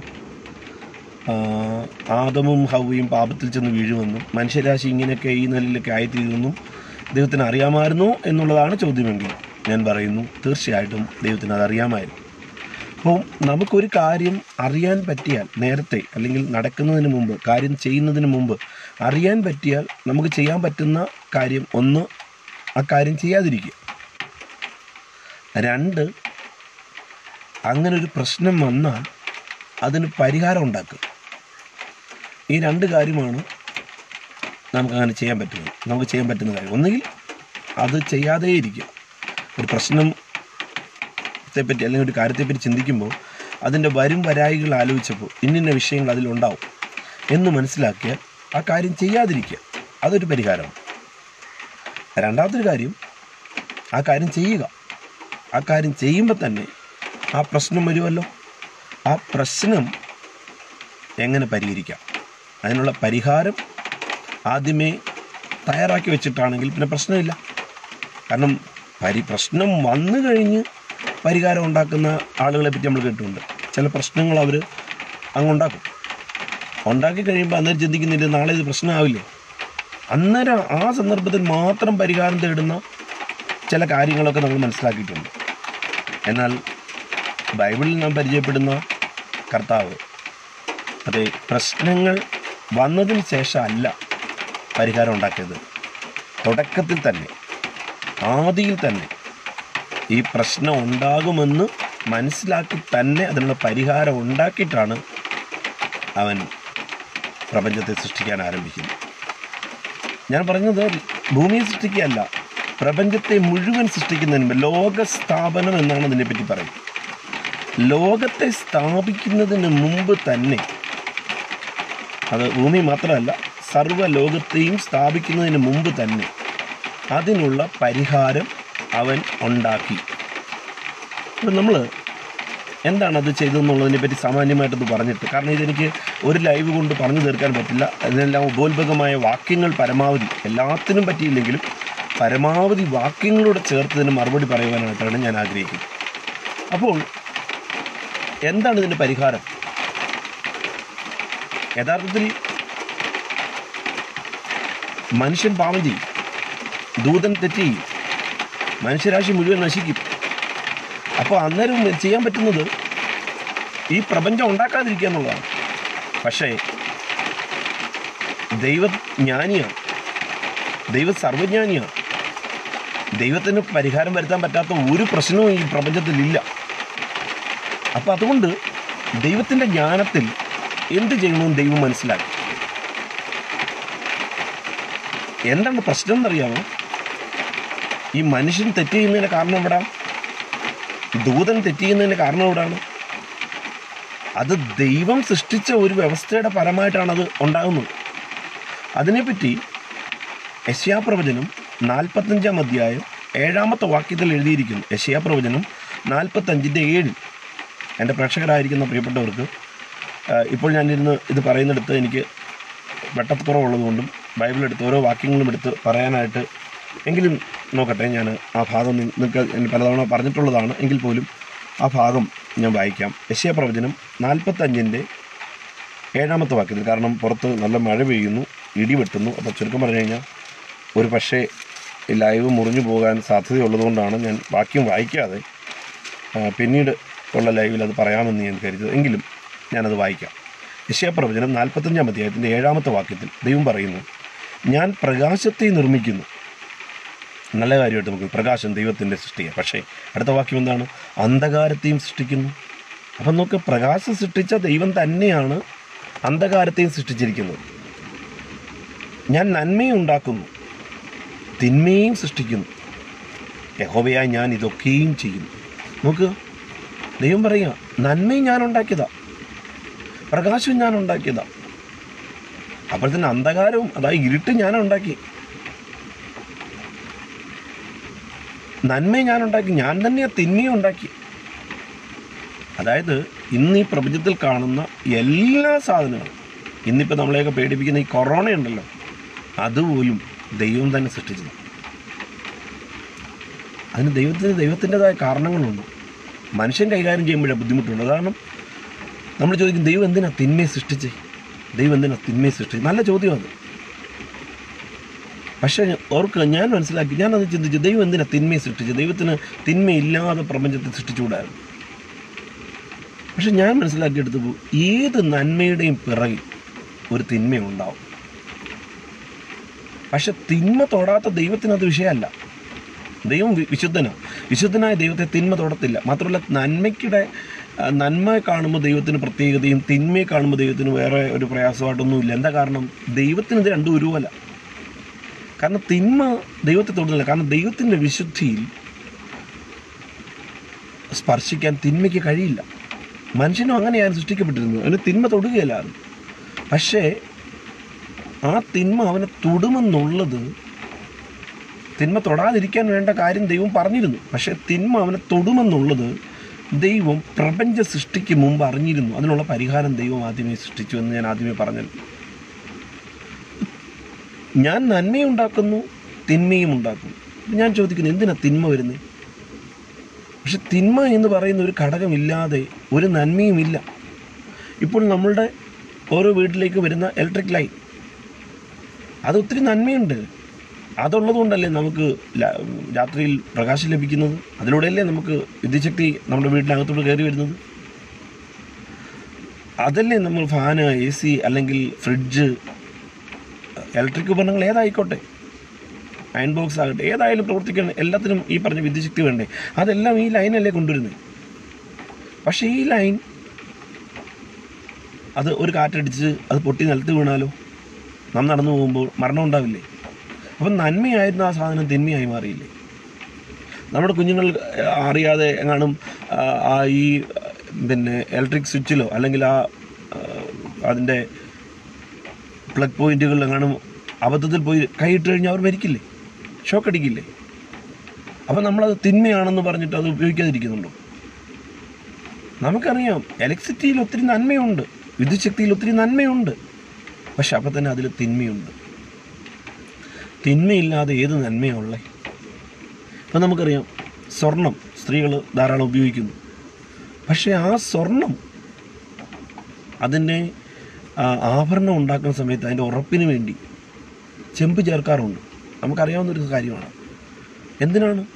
മനോഹരമായിരിക്കുന്ന ആഭരണം നിർമ്മിക്കുമ്പോൾ അതിനെ ചെമ്പൊരു തെന്മയാണെന്ന രീതിയിലല്ല പറയുന്നത്, പക്ഷേ കലർപ്പില്ലാത്ത തങ്കം കൊണ്ട് മാത്രം അല്ലെങ്കിൽ സ്വർണം കൊണ്ട് മാത്രം ഒരാഭരണത്തെ പൂർണ്ണതയിലേക്ക് എത്തിക്കാൻ കഴിയാതെ വരുമ്പോൾ, എനിക്ക് ആ വിഷയത്തിൽ അറിവ് പരിമിതമാണ് എങ്കിലും ഞാൻ മനസ്സിലാക്കിയിരിക്കുന്നതിന് ഉറപ്പിന് വേണ്ടി അത് ചെയ്യുന്നതെന്ന് മനസ്സിലാക്കും.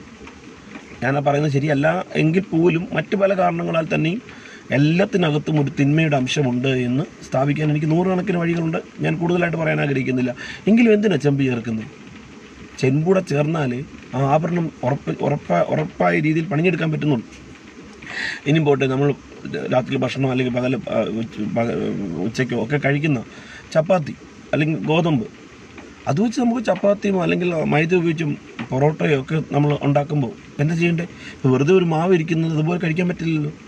അത് സ്ത്രീകളാകട്ടെ പുരുഷന്മാരാകട്ടെ അവരതിനകത്ത് ചൂടുവെള്ളവും ഒക്കെ ഒഴിച്ച് അത് കുഴയ്ക്കുന്നുണ്ട്. ആ കുഴയ്ക്കുന്ന സന്ദർഭത്തിൽ കൈകളിൽ മാവിൻ്റെ അംശവും അല്ലേ ഒരു തരം ഒട്ടിപ്പിടിക്കുന്ന അവസ്ഥയൊക്കെ ഉണ്ടാവും. അപ്പോൾ നോക്കുക, ഇത് ബുദ്ധിമുട്ടല്ലേ? തിന്നുമ്പോൾ രുചിയാണെങ്കിലും തിന്നുമ്പോൾ നല്ലതാണെങ്കിലും ഇതിൻ്റെ പിറകിൽ അല്പം തിന്മയുണ്ടല്ലോ. തിന്മ എന്ന് വെച്ചാൽ തിന്മയെന്നല്ല, അതിനകത്ത് അഴുക്കുണ്ടാവുന്നുള്ള അർത്ഥത്തിലല്ല, പക്ഷെ ഇച്ചിരി ബുദ്ധിമുട്ടിൻ്റെ നടുവിലൂടെയാണ് ഈ നല്ലൊരു പ്രോഡക്റ്റ് പുറത്തു വന്നിരിക്കുന്നത്. അപ്പം അതിൽ നിന്ന് ഞാൻ സാമാന്യമായി പറയട്ടെ, ഏത് വസ്തു ഉണ്ടാക്കുമ്പോഴും ഈ കടയിൽ പോയിട്ട് 35 രൂപ കൊടുത്ത് വാങ്ങിക്കുന്ന പിന്നെ ഹാഫ് ബോയിൽഡായിട്ട് തരുന്ന ചപ്പാത്തിയുടെ കാര്യമല്ല പറയാം. അത് ഉണ്ടാക്കുന്നവനെ ബുദ്ധിമുട്ടുണ്ട്, വാങ്ങിച്ചുകൊണ്ടിരുന്നതിന് പൈസ കൊടുത്താൽ മതി, അവന് ബുദ്ധിമുട്ടില്ല. ഞാൻ ഉണ്ടാക്കുമ്പോഴത്തെ കാര്യമാണ് പറയുന്നത്, സൃഷ്ടിക്കുമ്പോഴാണ് പറയുന്നത്. ഏത് സാധനം സൃഷ്ടിക്കുമ്പോഴും അതിൻ്റെ പിറകിൽ അല്പം കഷ്ടപ്പാടുണ്ട്, ബുദ്ധിമുട്ടുണ്ട്. അതിന് ഞാൻ തിന്മ എന്ന് വിളിക്കുന്നു. അപ്പം തിന്മയും കൂടെ ചേർന്നല്ലാതെ ഒരു നന്മയും ഉണ്ടാകുന്നില്ല.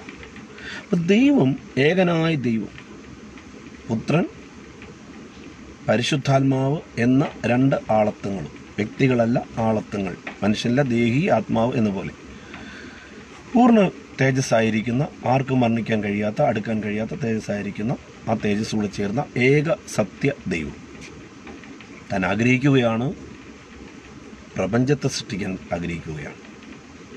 അനാദികാലത്തെ കാര്യമാണ് ഞാൻ പറയുന്നത്. ഞാൻ എൻ്റെ ഒരു ധാരണ പറയുകയാണ്, നിങ്ങളിത് പൂർണ്ണമായിട്ട് ഏറ്റെടുക്കൊന്നും വേണ്ട. ശരിയെങ്കിൽ മാത്രം, അല്ലെങ്കിൽ നിങ്ങൾക്ക് ഉൾക്കൊള്ളാൻ കഴിയുമെങ്കിൽ മാത്രം. ഈ വരട്ടുവാദോട്ട് അസ്ഥി പിടിച്ചെന്തെങ്കിലും പറയുന്നതുകൊണ്ട് ഈ കാര്യമില്ല. വചനമായിട്ട് ഒത്തുപോകണം. വചനമായിട്ട് ഒത്തുപോകാതിരിക്കാൻ വേണ്ടി പിന്നെ ആർക്കും മനസ്സിലാവാത്ത കുറേ കാര്യങ്ങൾ പറഞ്ഞുകൊണ്ടിരുന്നിട്ടും കാര്യമൊന്നുമില്ല. അപ്പം അതുകൊണ്ട് ഞാൻ പറയുന്ന കാര്യം നിങ്ങൾക്ക് മനസ്സിലാകുന്നെങ്കിൽ മാത്രം സ്വീകരിച്ചാൽ, ഇല്ലെങ്കിൽ തള്ളിക്കളഞ്ഞേക്കുക. കാരണം ഏറ്റെടുക്കാൻ ഇഷ്ടംപോലെ വിശ്വാസങ്ങളിങ്ങനെ നേരം വെളുത്തിങ്ങനെ, അല്ലെങ്കിൽ പലതരം ഉപദേശങ്ങളാകുമെന്നും പറഞ്ഞ് ഭൂമിയിൽ ഇങ്ങനെ പാറി നടക്കുകയാണ്. അപ്പം അതുകൊണ്ട് വചനത്തെ എന്നോട് യോജിക്കാൻ വയ്യാത്ത ചില ഉപദേശങ്ങൾ ഏറ്റെടുത്തെന്ന് പറഞ്ഞിട്ടൊന്നും കാര്യമില്ല. അതിന് കൃത്യമായ തെളിവുകളോട് കൂടി മാത്രമേ നമുക്കതിനെ സ്വീകരിക്കാൻ ആയിട്ട് സാധിക്കത്തുള്ളൂ. ഞാൻ സാധാരണ പറയാറുള്ളൊരു കാര്യമാണ്, സാധാരണ പണ്ടെന്ന് ഈ ബെന്തക്കോസ്റ്റിലെ പാസ്റ്റർമാരെല്ലാവരും പിശാചുകളെ ഫൽസിക്കുന്നു എന്ന് പറയാറ്. ഈ പിശാചിന് ഈ ന്യൂ ജനറേഷൻ ചർച്ചയൊക്കെ ഒന്നും ഫൽസനമൊക്കെ കുറഞ്ഞു, വിട്ടുപോകും, കത്തിക്കും, ഓടിക്കും എന്നൊക്കെയുള്ള വാക്കുകൾ, ഇറങ്ങിപ്പോ എന്നൊക്കെ പറഞ്ഞില്ല, സിനിമാ നടന്മാരുടെ സ്റ്റൈലിലൊക്കെ തകർക്കുന്ന നമ്മൾ കൂടുതൽ കാണുന്നത്. എന്നാൽ പഴയ കാലത്ത്, അല്ലെങ്കിൽ ഒരു തലമുറയ്ക്ക് മുമ്പ്, അല്ലെങ്കിൽ ഒരു 10-20 വർഷത്തിന് മുമ്പ്, ഇപ്പോഴും ഉണ്ട്, നമുക്ക് കേട്ട് വിളിക്കുന്നത് പിശാചിനെ നോക്കി ഫൽസിക്കുന്നു എന്നുള്ളത്. പക്ഷേ നിങ്ങൾ മലയാളം ബൈബിൾ എടുത്ത് നോക്ക്, പുതിയ നിയമ അല്ലെങ്കിൽ പുതിയ അച്ചടിയിലുള്ള അല്ലെങ്കിൽ പുതിയ ലിപികളിലുള്ള നോക്ക്, ഫൽസിക്കുന്നു എന്നൊരു വാക്കേ ഇല്ല. യഥാർത്ഥ മലയാള വാക്ക് ഭർസിക്കുന്നു എന്നാണ്. ഭർസിക്കുന്നു, ഇറുണ്ട്. ഫൽസിക്കുന്നു അല്ല, ഭർസിക്കുന്നു. ഇറന്നൊരു വാക്കുണ്ട്, പക്ഷെ ആ വാക്കെല്ലാം അക്ഷരമുണ്ട്. പക്ഷെ പണ്ട് ഈ ഫൽസിക്കുന്നു എന്ന് പറയാൻ കാരണം എന്താ? ഒറ്റ കാരണമേ ഉള്ളൂ. ഏതോ ഒരു അപ്പച്ചന് ഈ ഭത്സിക്കുന്നു എന്നുള്ളതിന് ആ തായും സായൂടെ ചേർന്ന് വരുന്നതിൻ്റെ മേളിൽ ഒരു ചുനിപ്പ്, ഇങ്ങനെ ഒരു ഇറെന്നുള്ളതിൻ്റെ ഇത് വരെ ഇട്ടാൽ മതിയല്ലോ. അത് അപ്പച്ചന് കണ്ടില്ല, അപ്പച്ചന് കാണാൻ പറ്റിയില്ല. അപ്പച്ചനത് ആദ്യം വായിച്ചപ്പോൾ ഭത്സിക്കുന്നു എന്ന് വായിച്ചു, വായിച്ചില്ല. അപ്പച്ചനത് പറഞ്ഞു. അപ്പച്ചൻ്റെ പറച്ചിൽ കേട്ട് കൊണ്ട് നടന്ന കൊച്ചുപദേശിമാരൊക്കെ അത് കണ്ടു, അവരത് പറയാൻ തുടങ്ങി, അതിൽ വീട്ടുകാരത് പറയാൻ തുടങ്ങി. ചുരുക്കം പറഞ്ഞാൽ പിന്നെ ഏതെങ്കിലും ഒരു കൊച്ചുമോനോ ഏതെങ്കിലും ഒരു ഉപദേശി ഇറെന്ന് ചോദിച്ചാലും വല്യപ്പ ഉപദേശി, അതിൻ്റെ അപ്പന ഉപദേശി, അങ്ങനത്തെ ഉപദേശി, ഇങ്ങനെ ഉപദേശി എല്ലാം വിളിച്ചു വരുന്ന ഭത്സിക്കുന്നു. ഇനി ഞാനായിട്ട് ഭത്സിക്കുന്നു എന്നുള്ളത് പറഞ്ഞു പോയാൽ കുഴപ്പമാവുമല്ലോ.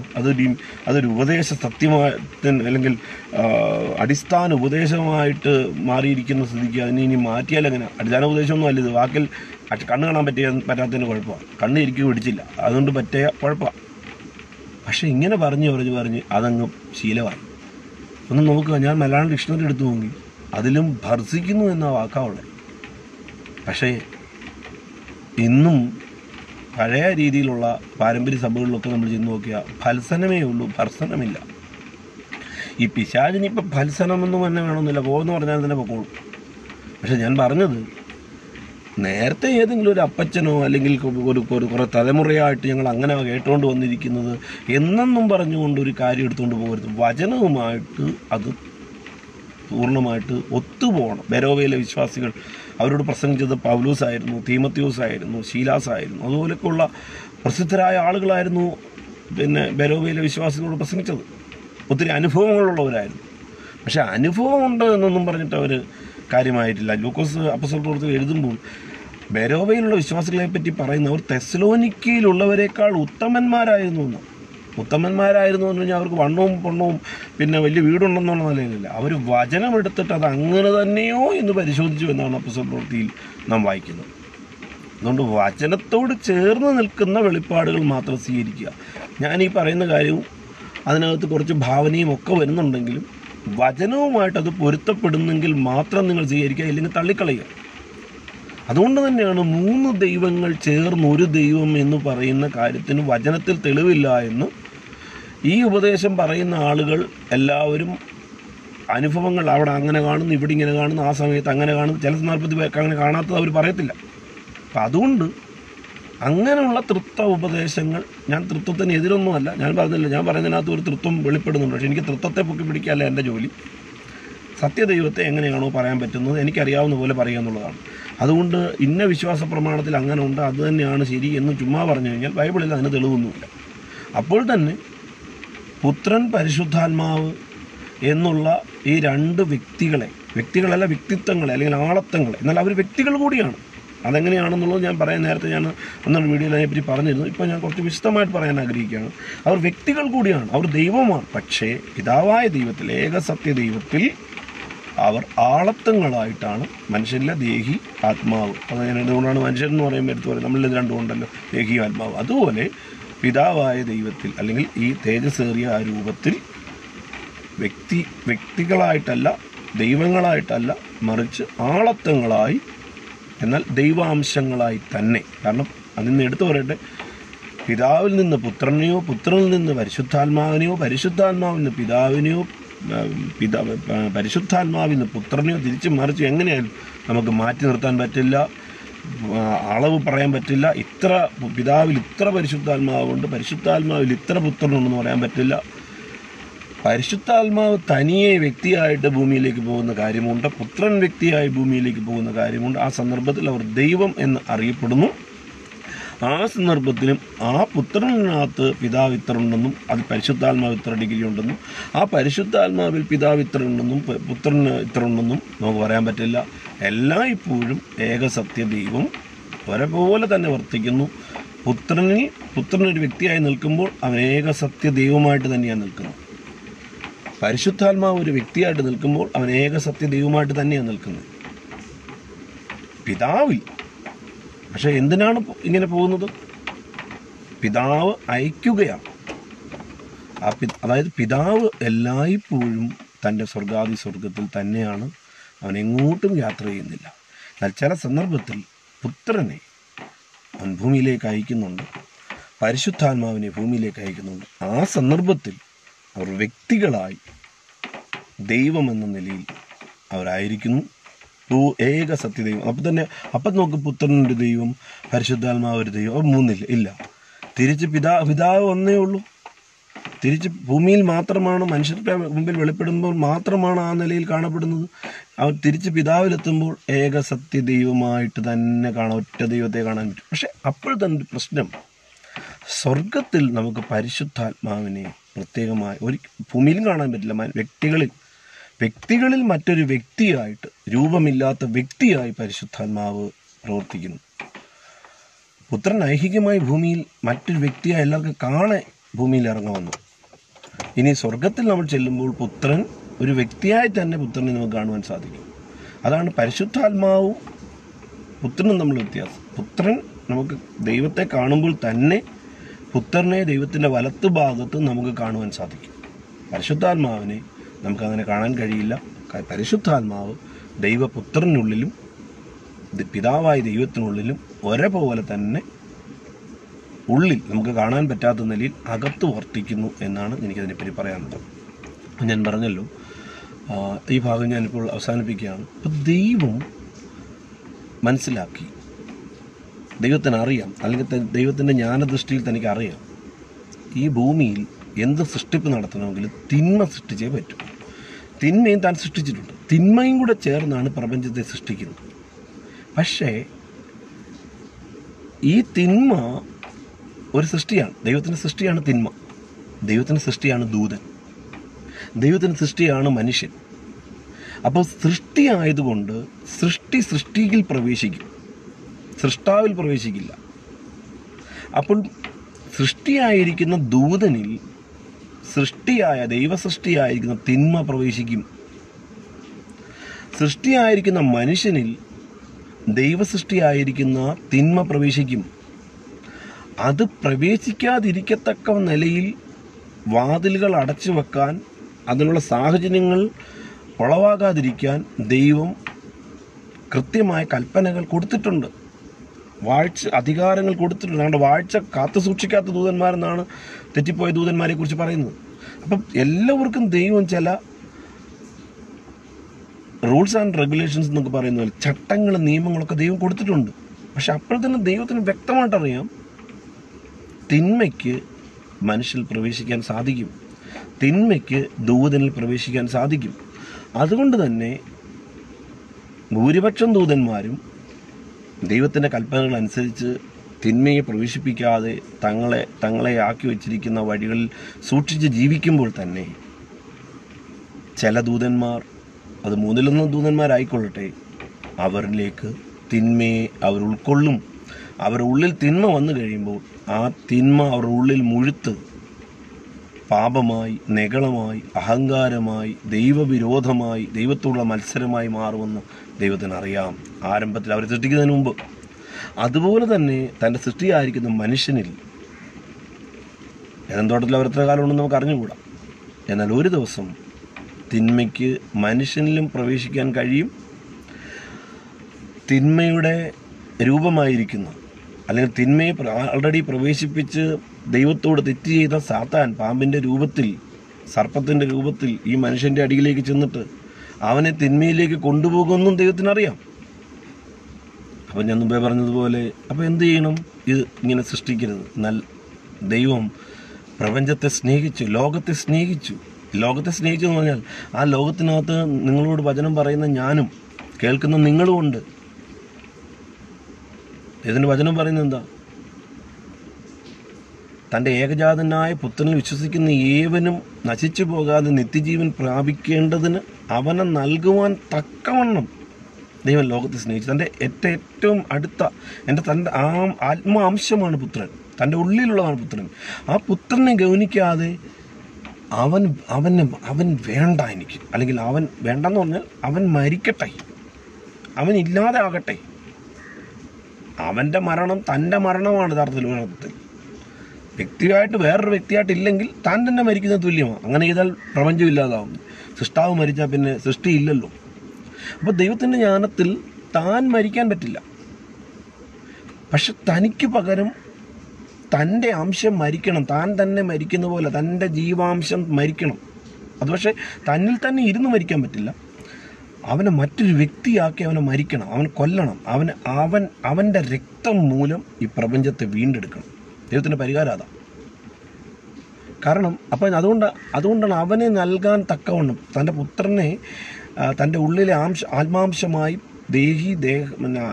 ആത്മാവ് എന്ന നിലയിൽ പോലെ പുത്രൻ പരിശുദ്ധാത്മാവ് എന്ന നിലയിൽ തന്നോട് കൂടെയുള്ള ഈ ആളത്വത്തെ വ്യക്തിയാക്കി മാറ്റി അവനെ ഒരു കാലഘട്ടത്തിൽ ദൈവപുത്രൻ എന്ന നിലയിൽ തനിക്ക് സമനാക്കി പ്രപഞ്ചത്തിലെ പല കാര്യങ്ങളും ചെയ്തതിന് ശേഷം കാലസമ്പൂർണതയിൽ അവനൊരു മനുഷ്യനാക്കി ഭൂമിയിലേക്ക് അയച്ച് ആ മനുഷ്യൻ്റെ രക്തം മൂലം സർവ്വപ്രപഞ്ചത്തെയും വീണ്ടെടുക്കുക.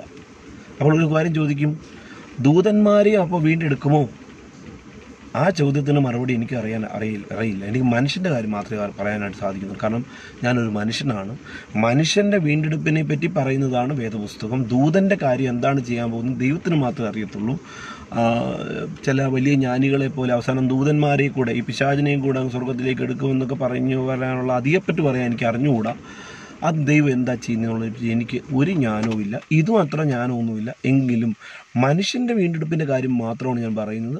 ഞാൻ ദൂതൻ്റെ കാര്യം ഇവിടെ പരാമർശിച്ചെങ്കിലും, കാരണം ദൂതൻ്റെ കാര്യം പരാമർശിക്കാതെ എന്താ വിട്ടുപോകുന്നതെന്ന് പറയാതിരിക്കുന്നതുകൊണ്ട് യേശുവിൻ്റെ രക്തം മൂലം ദൂതന്മാരും വിടുവിക്കപ്പെടുമോ എന്ന് ചോദിച്ചാൽ കൃത്യമായ ഒരു മറുപടി എനിക്കതിനകത്ത് പറയാനുണ്ട്. പക്ഷേ ഇപ്പോൾ അത് പ്രസക്തമല്ലാത്തത് കൊണ്ട് ആവശ്യമെങ്കിൽ അത് പിന്നീട് ഞാൻ പറയാം. പക്ഷേ എൻ്റെ പ്രധാന വിഷയം മനുഷ്യൻ്റെ പ്രവൃത്തിയെപ്പറ്റിയും മനുഷ്യൻ്റെ വീണ്ടെടുപ്പിനെക്കുറിച്ചും മനുഷ്യൻ്റെ കാര്യത്തിൽ ദൈവം എന്താണ് ചെയ്യാൻ ഉദ്ദേശിച്ചതിനെ പറ്റിയൊക്കെ പറയാനാണ് ആഗ്രഹിക്കുന്നത്. അതാണ് ഞാൻ ബൈബിളിൽ നിന്ന് കൂടുതൽ മനസ്സിലാക്കിയിട്ടുള്ളൂ. മറ്റു കാര്യം സാമാന്യ അറിവിൽ നിന്ന് കുറച്ച് കാര്യങ്ങൾ മനസ്സിലാക്കിയിട്ടുണ്ട്. അത് ആവശ്യമെങ്കിൽ പിന്നീട് പറയാം. ഇപ്പോൾ അതും ഇതുകൂടെ ഞാൻ കൂട്ടിക്കൊടിക്കുന്നില്ല. അപ്പോൾ ദൈവത്തിൻ്റെ പദ്ധതിയിൽ തിന്മയെ ദൈവം സൃഷ്ടിച്ചു.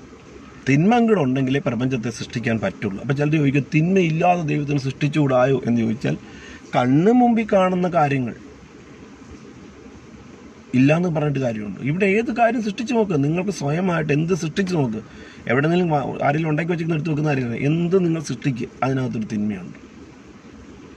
അപ്പം ദൈവത്തിനകത്തെ തിന്മ തൊടുകയല്ല. ദൈവത്തിന് തിന്മ ഒരു പ്രശ്നമേ അല്ല.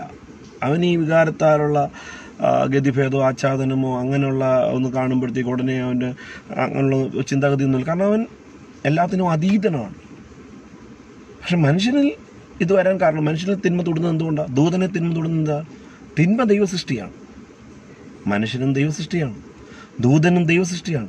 സൃഷ്ടിയിലേക്ക് പ്രവേശിക്കാം. സൃഷ്ടിക്ക് സൃഷ്ടാവിലേക്ക് പ്രവേശിക്കാൻ പറ്റില്ല. കാരണം സൃഷ്ടാവ് സൃഷ്ടിയേക്കാൾ മുകളിലാണ്, അതീതനാണ്. അപ്പം തിന്മ എന്ന് പറയുന്ന ഒന്നും അതൊരാശയമല്ലേ, അതിങ്ങനെ വൈറസാണോ എന്നൊക്കെ ചോദിച്ചാൽ എനിക്ക് തന്നെ മറുപടി അറിയത്തില്ല. പക്ഷെ തിന്മ എന്ന് പറയുന്ന ഒന്നുണ്ട്, നന്മ എന്ന് പറയുന്നു.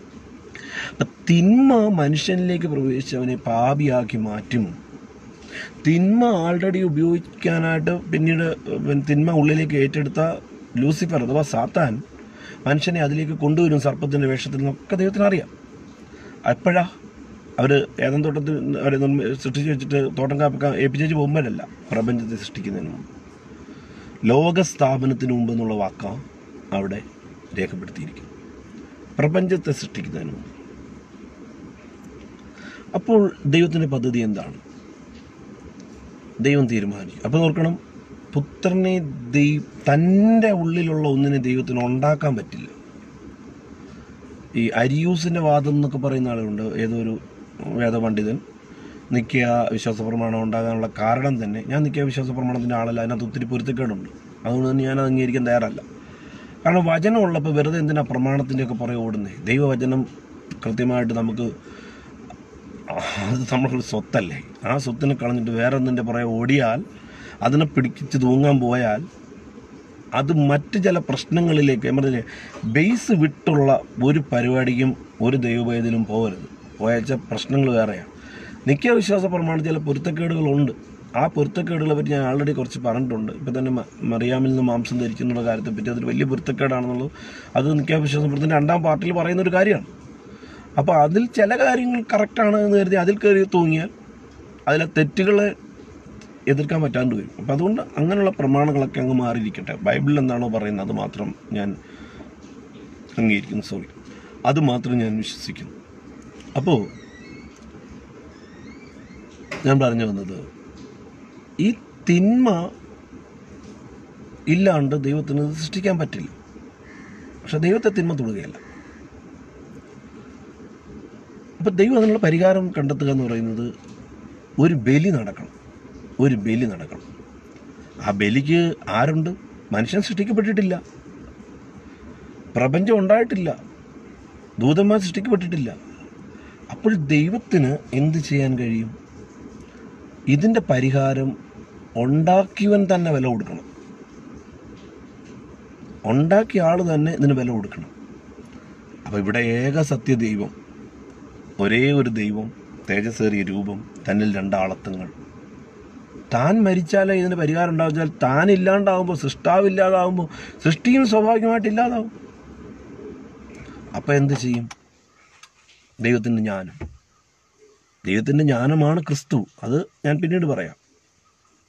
ദൈവത്തിൻ്റെ ജ്ഞാനം ആദ്യം മുതലേ അവനോടൊപ്പം ഉണ്ടായിരുന്ന ദൈവജ്ഞാനമാണ് ക്രിസ്തു, അഭിഷിക്തൻ. അവനാണ് യേശു എന്ന രൂപത്തിൽ ഭൂമിയിലേക്ക് വന്നത്. ആ ജ്ഞാനമാണ് പുത്രൻ എന്ന നിലയിൽ വെളിപ്പെട്ടത്, ദൈവപുത്രൻ എന്ന നിലയിൽ വെളിപ്പെട്ടത്. അത് മറിയയുടെ ഉദരത്തിലല്ല, പ്രപഞ്ച സൃഷ്ടിക്ക് മുമ്പ്, ലോക സ്ഥാപനത്തിന് മുമ്പ്.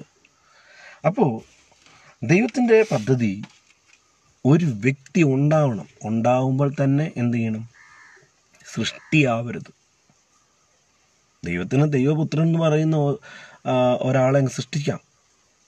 തൻ്റെ ഏകജാതനായ പുത്രൻ എന്നൊരു വാക്ക്, ആദ്യജാതനെ പിന്നെയും ഭൂമിയിലേക്ക് പ്രവേശിപ്പിക്കുമ്പോൾ എന്നൊക്കെ ഞാൻ ആ വാക്യങ്ങളൊക്കെ എടുത്ത് ഇനി പറയാം. കാരണം ഈ ലൈവ് കൊണ്ട് ഇത് തീരുന്നില്ല. പിന്നീട് പല ലൈവുകളിലൂടെ ഈ ആശയങ്ങൾ എനിക്ക് പറയാനായിട്ട് സാധിക്കത്തുള്ളൂ. കേൾക്കാൻ കഴിയുന്നുള്ളൂ കേൾക്കുക.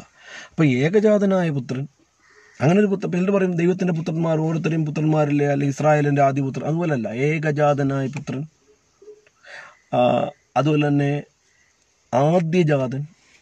ആദ്യജാതനെ പിന്നെയും ഭൂതലത്തിലേക്ക് പ്രവേശിപ്പിക്കുന്ന എബ്രായ ലേഖനം 1-ാം അധ്യായത്തിൽ തന്നെ പറയുന്നു. അപ്പോൾ അതുകൊണ്ട് മറ്റുള്ള പുത്രന്മാരെ പോലെ ഒരു പുത്രനല്ല ദൈവപുത്രൻ എന്ന് പറയുന്നത്. ദൈവപുത്രൻ പ്രത്യേക നിലയിൽ ഉണ്ടായി വരികയാണ്.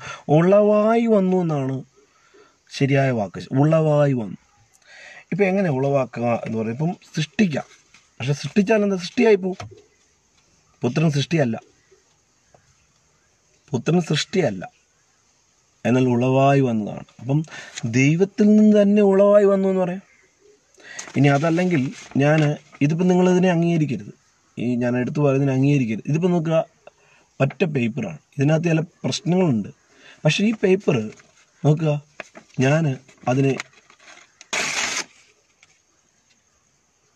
ഞാൻ സൃഷ്ടിച്ചിട്ടില്ല കേട്ടോ. ഞാനീ പറഞ്ഞതിൻ്റെ അർത്ഥം ഇങ്ങനെയാണ് രണ്ട് ദൈവം അല്ലെങ്കിൽ ദൈവവും ദൈവപുത്രനും ഉണ്ടാകുന്നതെന്ന് ഞാൻ പറഞ്ഞിട്ടില്ല. പക്ഷേ ഇപ്പം ഞാനിവിടെ സൃഷ്ടിപ്പൊന്നും നടത്തിയിട്ടില്ല. ഒന്നായിരുന്ന ഈ പേപ്പർ പീസ് അല്ലെങ്കിൽ അത് പൊട്ടിക്കീറുകയാണ്.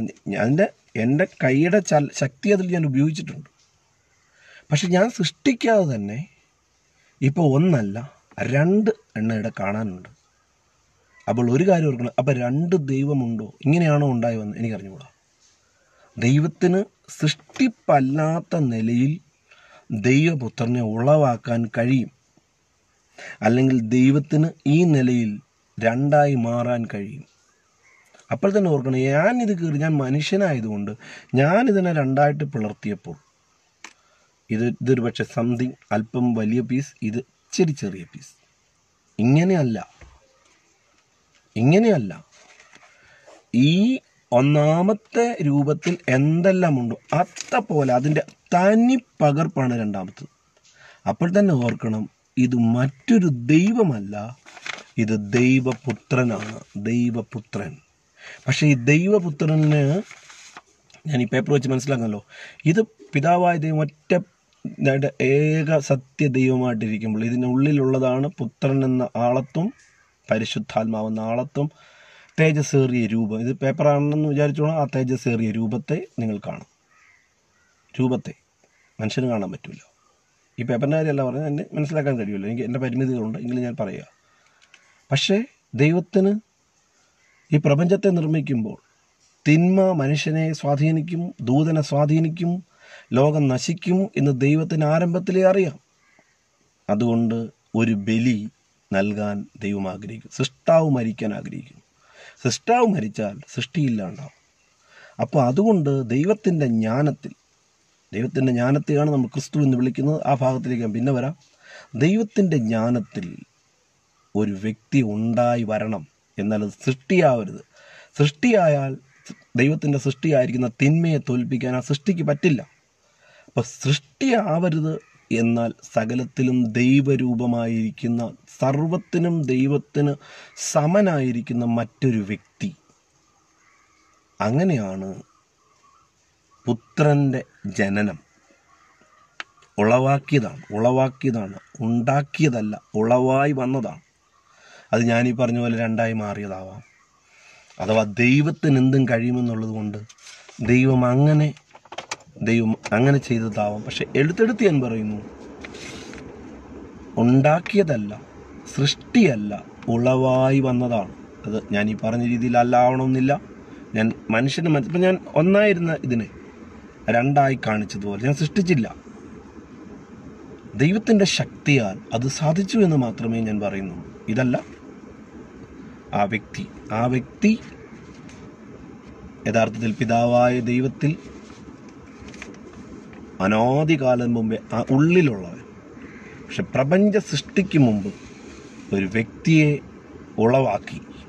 എന്തിന് ഉളവാക്കി? ആ ഉളവായി എന്നുള്ള വാക്ക് മാത്രം ഞാൻ എടുത്ത് ഉപയോഗിക്കാൻ ആഗ്രഹിക്കുന്നു. ഒരിക്കലും ഉണ്ടാക്കി എന്നോ സൃഷ്ടി എന്നോ പറയാൻ ആഗ്രഹിക്കുന്നത്. അതുകൊണ്ട് തന്നെ ഞാൻ പറയട്ടെ, അരിയൂസ് എന്ന് പറയുന്ന ആൾ പറയുന്ന പോലെ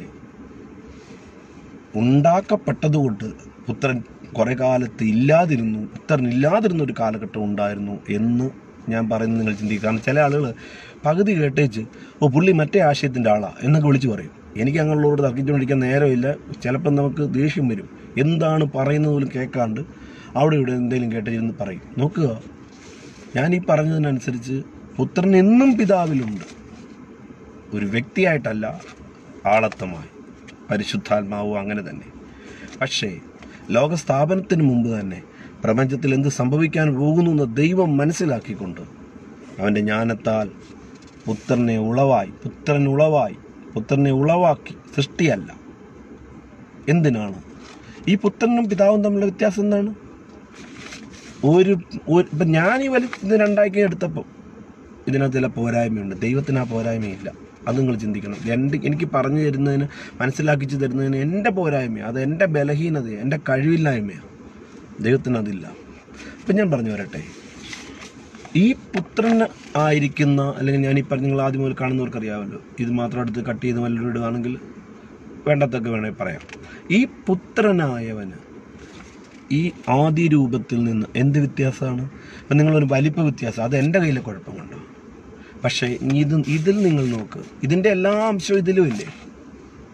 അതായത് പിതാവിൽ നിന്ന് ഒരു വ്യത്യാസവും, തേജസ്സിലാകട്ടെ, ശക്തിയിലാകട്ടെ, പരിശുദ്ധാത്മ സാന്നിധ്യത്തിലാകട്ടെ, പുത്ര സാന്നിധ്യത്തിലാകട്ടെ, പിതാവ് സാന്നിധ്യത്തിലാകട്ടെ, ഒരു വ്യത്യാസം. ഈ ഞാൻ പറഞ്ഞ ഇത് പുത്രനാണെങ്കിൽ ഈ പുത്രനിൽ പിതാവുണ്ട്. പിതാവിൽ എത്ര പിതാവുണ്ടോ അത്രയും പിതാവ് ഇതിലുണ്ട്, അത്രയും തേജസ് ഇതിലുണ്ട്. തേജസ്സല്ല പിതാവ്, ഈ രൂപം എല്ലാം കൂടെ ചേർന്നാണെന്ന് അടുത്തടുത്ത് പറഞ്ഞല്ലോ.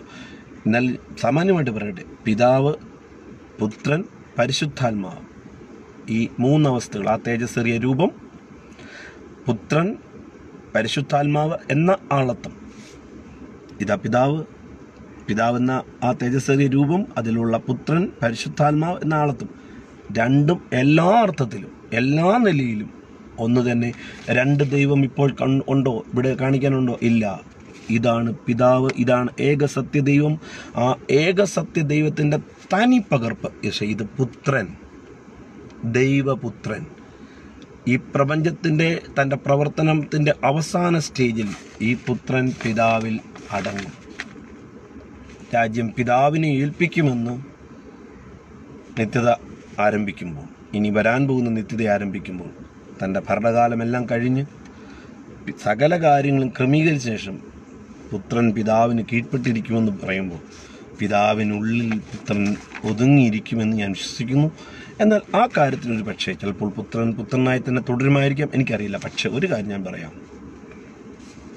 സകലതും പിതാവിന് കീഴ്പ്പെട്ട് ഉള്ളിൽ ഒതുങ്ങുമെന്നാണ് ഞാൻ ചിന്തിക്കുന്നത്.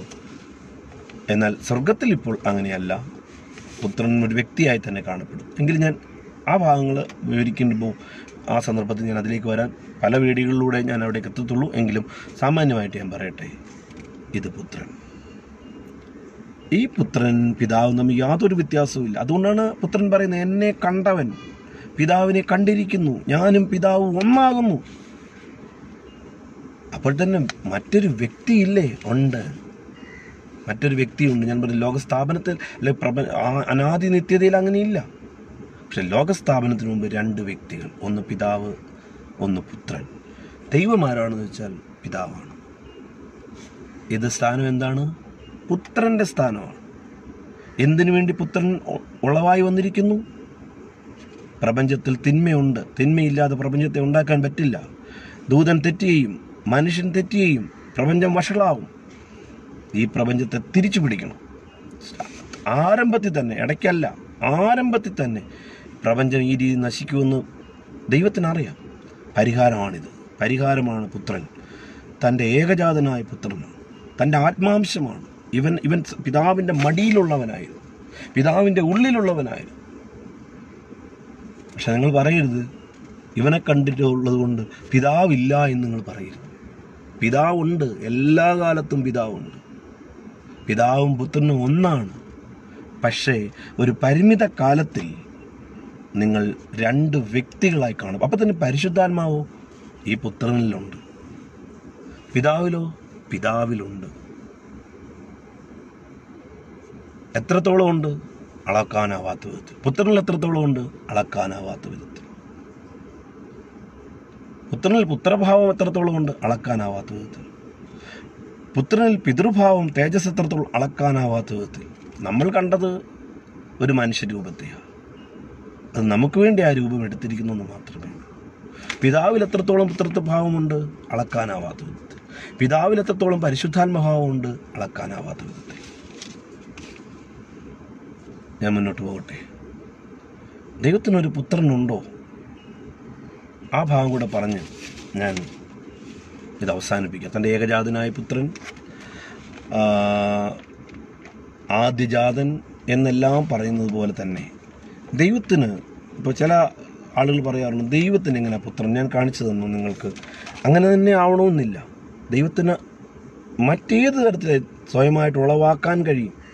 ഞാൻ ഈ പറഞ്ഞ രീതിയിൽ ആകണമെന്നില്ല. കാരണം ഞാൻ ദൈവമല്ല. ഞാൻ എൻ്റെ ഒരു ചിന്താഗതിയിൽ അത് നിങ്ങൾക്ക് കാട്ടിയെന്ന് മാത്രമേ ഉള്ളൂ. പക്ഷെ വചനത്തോട്, ഇപ്പം ഞാൻ ഈ പറഞ്ഞതിനകത്തൊന്ന് വചനമായിട്ട് മാറി നിൽക്കുന്ന ഏതെങ്കിലും പാർട്ടുണ്ടെങ്കിൽ ഞാൻ ഇനിയിരുന്ന് ദൈവസന്നിധിയിൽ ചിന്തിച്ച് പ്രാർത്ഥിച്ച് ഞാൻ ആ വചനത്തോട് ചേർത്ത് പോകാനാണ് ആഗ്രഹിക്കുന്നത്. ഇസ്രായേൽ നിൻ്റെ ദൈവം ഏകനാണ് എന്ന് പറഞ്ഞാൽ ഏകനാണ്. അപ്പോൾ തന്നെ പുത്രനുണ്ട്, പരിശുദ്ധാത്മാവുണ്ട്. എന്നാൽ 3 ദൈവങ്ങളില്ല. എന്നാൽ 3 ദൈവങ്ങളെന്ന നിലയിൽ പിതാവായ ദൈവമായിട്ടും പുത്രനെന്ന് പറയുന്ന ദൈവമായിട്ടെന്ന് പറഞ്ഞാൽ ദൈവപുത്രൻ എന്നാണ് അവൻ്റെ സ്ഥാനം. പരിശുദ്ധാത്മാവിൻ്റെ സ്ഥാനം, അവൻ പൂർണ്ണ ദൈവമാണ്. അപ്പോൾ തന്നെ കാര്യസ്ഥൻ എന്ന നിലയിൽ ആണ് അവൻ ഭൂമിയിലേക്ക് വന്നിരിക്കുന്നത്. ദൈവം ഏകനാണ്. അപ്പോൾ തന്നെ പിതാവ്, പുത്രൻ, പരിശുദ്ധാത്മാവ്. പുത്രൻ എന്ന് പറഞ്ഞാൽ ദൈവത്തിൻ്റെ പുത്രനാണ്. ആ പുത്രൻ എന്ന് പറയുന്നത് പിതാവിൽ അനാദികാലം മുതലേ ഉള്ളവൻ, ഇനിയും ഇപ്പോഴും ഉള്ളവൻ, ഇനി വരുന്ന നിത്യതയിലുള്ള 2 വ്യക്തികളായിട്ട് അവരെ സ്വർഗത്തിൽ കാണുമ്പോഴും പിതാവിനുള്ളിൽ പുത്രനുണ്ട്. ആദ്യം ഉള്ളതുപോലെ തന്നെ പുത്രനിൽ പിതാവുണ്ട്, പരിശുദ്ധാത്മാവുണ്ട്. പിതാവിൽ തന്നെ പരിശുദ്ധാത്മാവുമുണ്ട്. നിങ്ങൾക്ക് ആ കാര്യം മനസ്സിലായി കാണുമെന്ന് ഞാൻ വിചാരിക്കുന്നു. ഞാൻ സദൃശവാക്യങ്ങളിൽ ദൈവത്തിൻ്റെ പുത്രനെ കുറിച്ച് പറയുന്ന ഒരു ഭാഗം ഞാൻ വായിപ്പാൻ ആഗ്രഹിക്കുന്നു. അത് ജ്ഞാനിയായിരിക്കുന്ന ഒരു വ്യക്തി എഴുതി, യാക്കയുടെ മകനായ ആഗൂറിൻ്റെ വചനങ്ങളെന്ന് പറഞ്ഞിട്ടാണ് തുടങ്ങുന്നത്. ശലോമോൻ എഴുതിയതാണെന്ന് നമ്മൾ ധരിക്കുമ്പോൾ തന്നെ ചില അധ്യായങ്ങൾ, ചില ഭാഗങ്ങൾ മറ്റ് ജ്ഞാനികളും എഴുതിയതാണ്. ദൈവാത്മാവുള്ള വ്യക്തികൾ. അതിൽ യാക്കയുടെ മകനായ ആഗൂറിൻ്റെ വചനങ്ങളെന്നാണ് അത് ഭാഗം എഴുതിയിരിക്കുന്നത്. 30-ാം അധ്യായം സദൃശവാക്യങ്ങൾ, പ്രോവർബ്സ്. അതിൻ്റെ 3-ാമത്തെ വാക്യം മുതൽ ഞാൻ പറയും, ഞാൻ ജ്ഞാനം അഭ്യസിച്ചിട്ടില്ല, പരിശുദ്ധനായവൻ്റെ പരിജ്ഞാനം എനിക്കില്ല. എന്നാൽ ദൈവജ്ഞാനിയാണെന്ന് പറയും. അപ്പം തന്നെ ദൈവത്തിൻ്റെ ജ്ഞാന സമ്പൂർണതയാണ് ക്രിസ്തു. അവൻ ആ ക്രിസ്തുവാണ് പുത്രനായി വെളിപ്പെട്ടത്. ആ പുത്രനായി വെളിപ്പെട്ട ക്രിസ്തുവാണ് മറിയയുടെ ഉദരത്തിൽ മനുഷ്യപുത്രനായി വെളിപ്പെട്ടിരിക്കുന്നത്. ദൈവപുത്രൻ ഉണ്ടായി വന്നത്, അല്ലെങ്കിൽ ഉളവായി വന്നത്. എൻ്റെ വാക്കിൽ എവിടെയെങ്കിലും തെറ്റ് വരുന്നെങ്കിൽ അവിടെ കയറി പിടിക്കരുത്. ഉളവായി വന്നത് ലോകാരംഭത്തിന് മുമ്പ്, പ്രപഞ്ച സൃഷ്ടിക്ക് മുമ്പ്. എന്നാൽ അതിനു മുമ്പ് അവൻ അനാദിയായി പിതാവിനുള്ളിലുണ്ട്. ഞാൻ വായിക്കട്ടെ, സദൃശവാക്യങ്ങൾ 30:3. ഞാൻ ജ്ഞാനം അഭ്യസിച്ചിട്ടില്ല, പരിശുദ്ധനായവൻ്റെ പരിജ്ഞാനം എനിക്കില്ല. അടുത്ത വാക്യം, സ്വർഗത്തിൽ കയറുകയും ഇറങ്ങി വരികയും ചെയ്തവനാർ. സ്വർഗത്തിൽ കയറുന്നു, ഇറങ്ങി വരുന്നു. പുത്രൻ പറയുന്നുണ്ട് യോഹന്നാൻ്റെ സുവിശേഷത്തിൽ, സ്വർഗത്തിൽ നിന്ന് ഇറങ്ങി വന്നവനായ പുത്രനല്ലാതെ ആരും സ്വർഗത്തിൽ കയറിയിട്ടില്ല. അപ്പോൾ പുത്രനെ പറ്റിയാണ് പറയുന്നത്. സ്വർഗത്തിൽ കയറുകയും ഇറങ്ങി വരികയും ചെയ്തവനാർ, കാറ്റിനെ തൻ്റെ മുഷ്ടിയിൽ പിടിച്ചടക്കിയവനാർ, വെള്ളങ്ങളെ വസ്ത്രത്തിൽ കെട്ടിയവനാർ, ഭൂമിയുടെ അറുതികളെ ഒക്കെ നിയമിച്ചവനാർ, അവൻ്റെ പേരെന്ത്, അവൻ്റെ മകൻ്റെ പേരെന്ത് നിനക്കറിയാമോ? ആകൂർ ചോദിക്കുക. ദൈവത്തെക്കുറിച്ചും ദൈവപുത്രനെക്കുറിച്ചുമുള്ള വിവരണമാണ്. ആത്മാവിൽ താൻ പറയുകയാണ്, അവൻ്റെ പേര് നിനക്കറിയാമോ? ഈ പറഞ്ഞിട്ട് കാര്യങ്ങൾ പറഞ്ഞിട്ട് സദൃശവാക്യം 30:3, 4, 5 വാക്യങ്ങളിലേക്ക് ഞാൻ കടന്നത്. അത് പറഞ്ഞിട്ട് ചോദിക്കുക, അവൻ്റെ പേര് നിനക്കറിയാമോ, അവൻ്റെ മകൻ്റെ പേര് നിനക്കറിയാമോ? അപ്പം നോക്കുക, ദൈവപുത്രൻ എന്ന് പറയുന്നൊരു യാഥാർത്ഥ്യത്തെക്കുറിച്ച് ഭക്തന്മാർ ബോധവാന്മാരായിരുന്നു. അവർക്ക് അതിനെപ്പറ്റി വ്യക്തമായ അറിവ് ഒരു പക്ഷേ ഉണ്ടായിരുന്നില്ലെങ്കിൽ പോലും പരിശുദ്ധാത്മാവ് ഇന്ന് ഈ കാലഘട്ടത്തിൽ, അല്ലെങ്കിൽ യേശുക്രിസ്തുവിൻ്റെ വരവിന് ശേഷം ഭൂമിക്ക് വെളിപ്പെടുത്തിയതുപോലെ പുത്രൻ പണ്ട് ഭാഗമായിട്ടും വിവിധങ്ങളായിട്ട് ഉപദേശിച്ചിട്ട് പുത്രൻ മൂലം അത് വെളിപ്പെടുത്തി എന്ന് എബ്രായ ലേഖനത്തെ തുടക്കത്തിൽ പറയുന്ന പോലെ പുത്രൻ അത് വെളിപ്പെടുത്തി കഴിഞ്ഞപ്പോഴാണ് മനുഷ്യരാശിക്ക് അത് മനസ്സിലായത്. ചിലർക്കതിന്നും മനസ്സിലായിട്ടില്ല. അത് പോകട്ടെ, മനസ്സിലാക്കാൻ കഴിയാത്തവർ ദൈവത്തോട് പ്രാർത്ഥിക്കുക. പരിശുദ്ധാത്മാവാണിത് വിവരിച്ചു തരുന്നത്, സകല സത്യത്തിലേക്കും വഴി നടത്തുന്ന ദൈവത്തിൻ്റെ വചനം പറയും. അപ്പം പരിശുദ്ധാത്മാവ് അത് ചെയ്തു.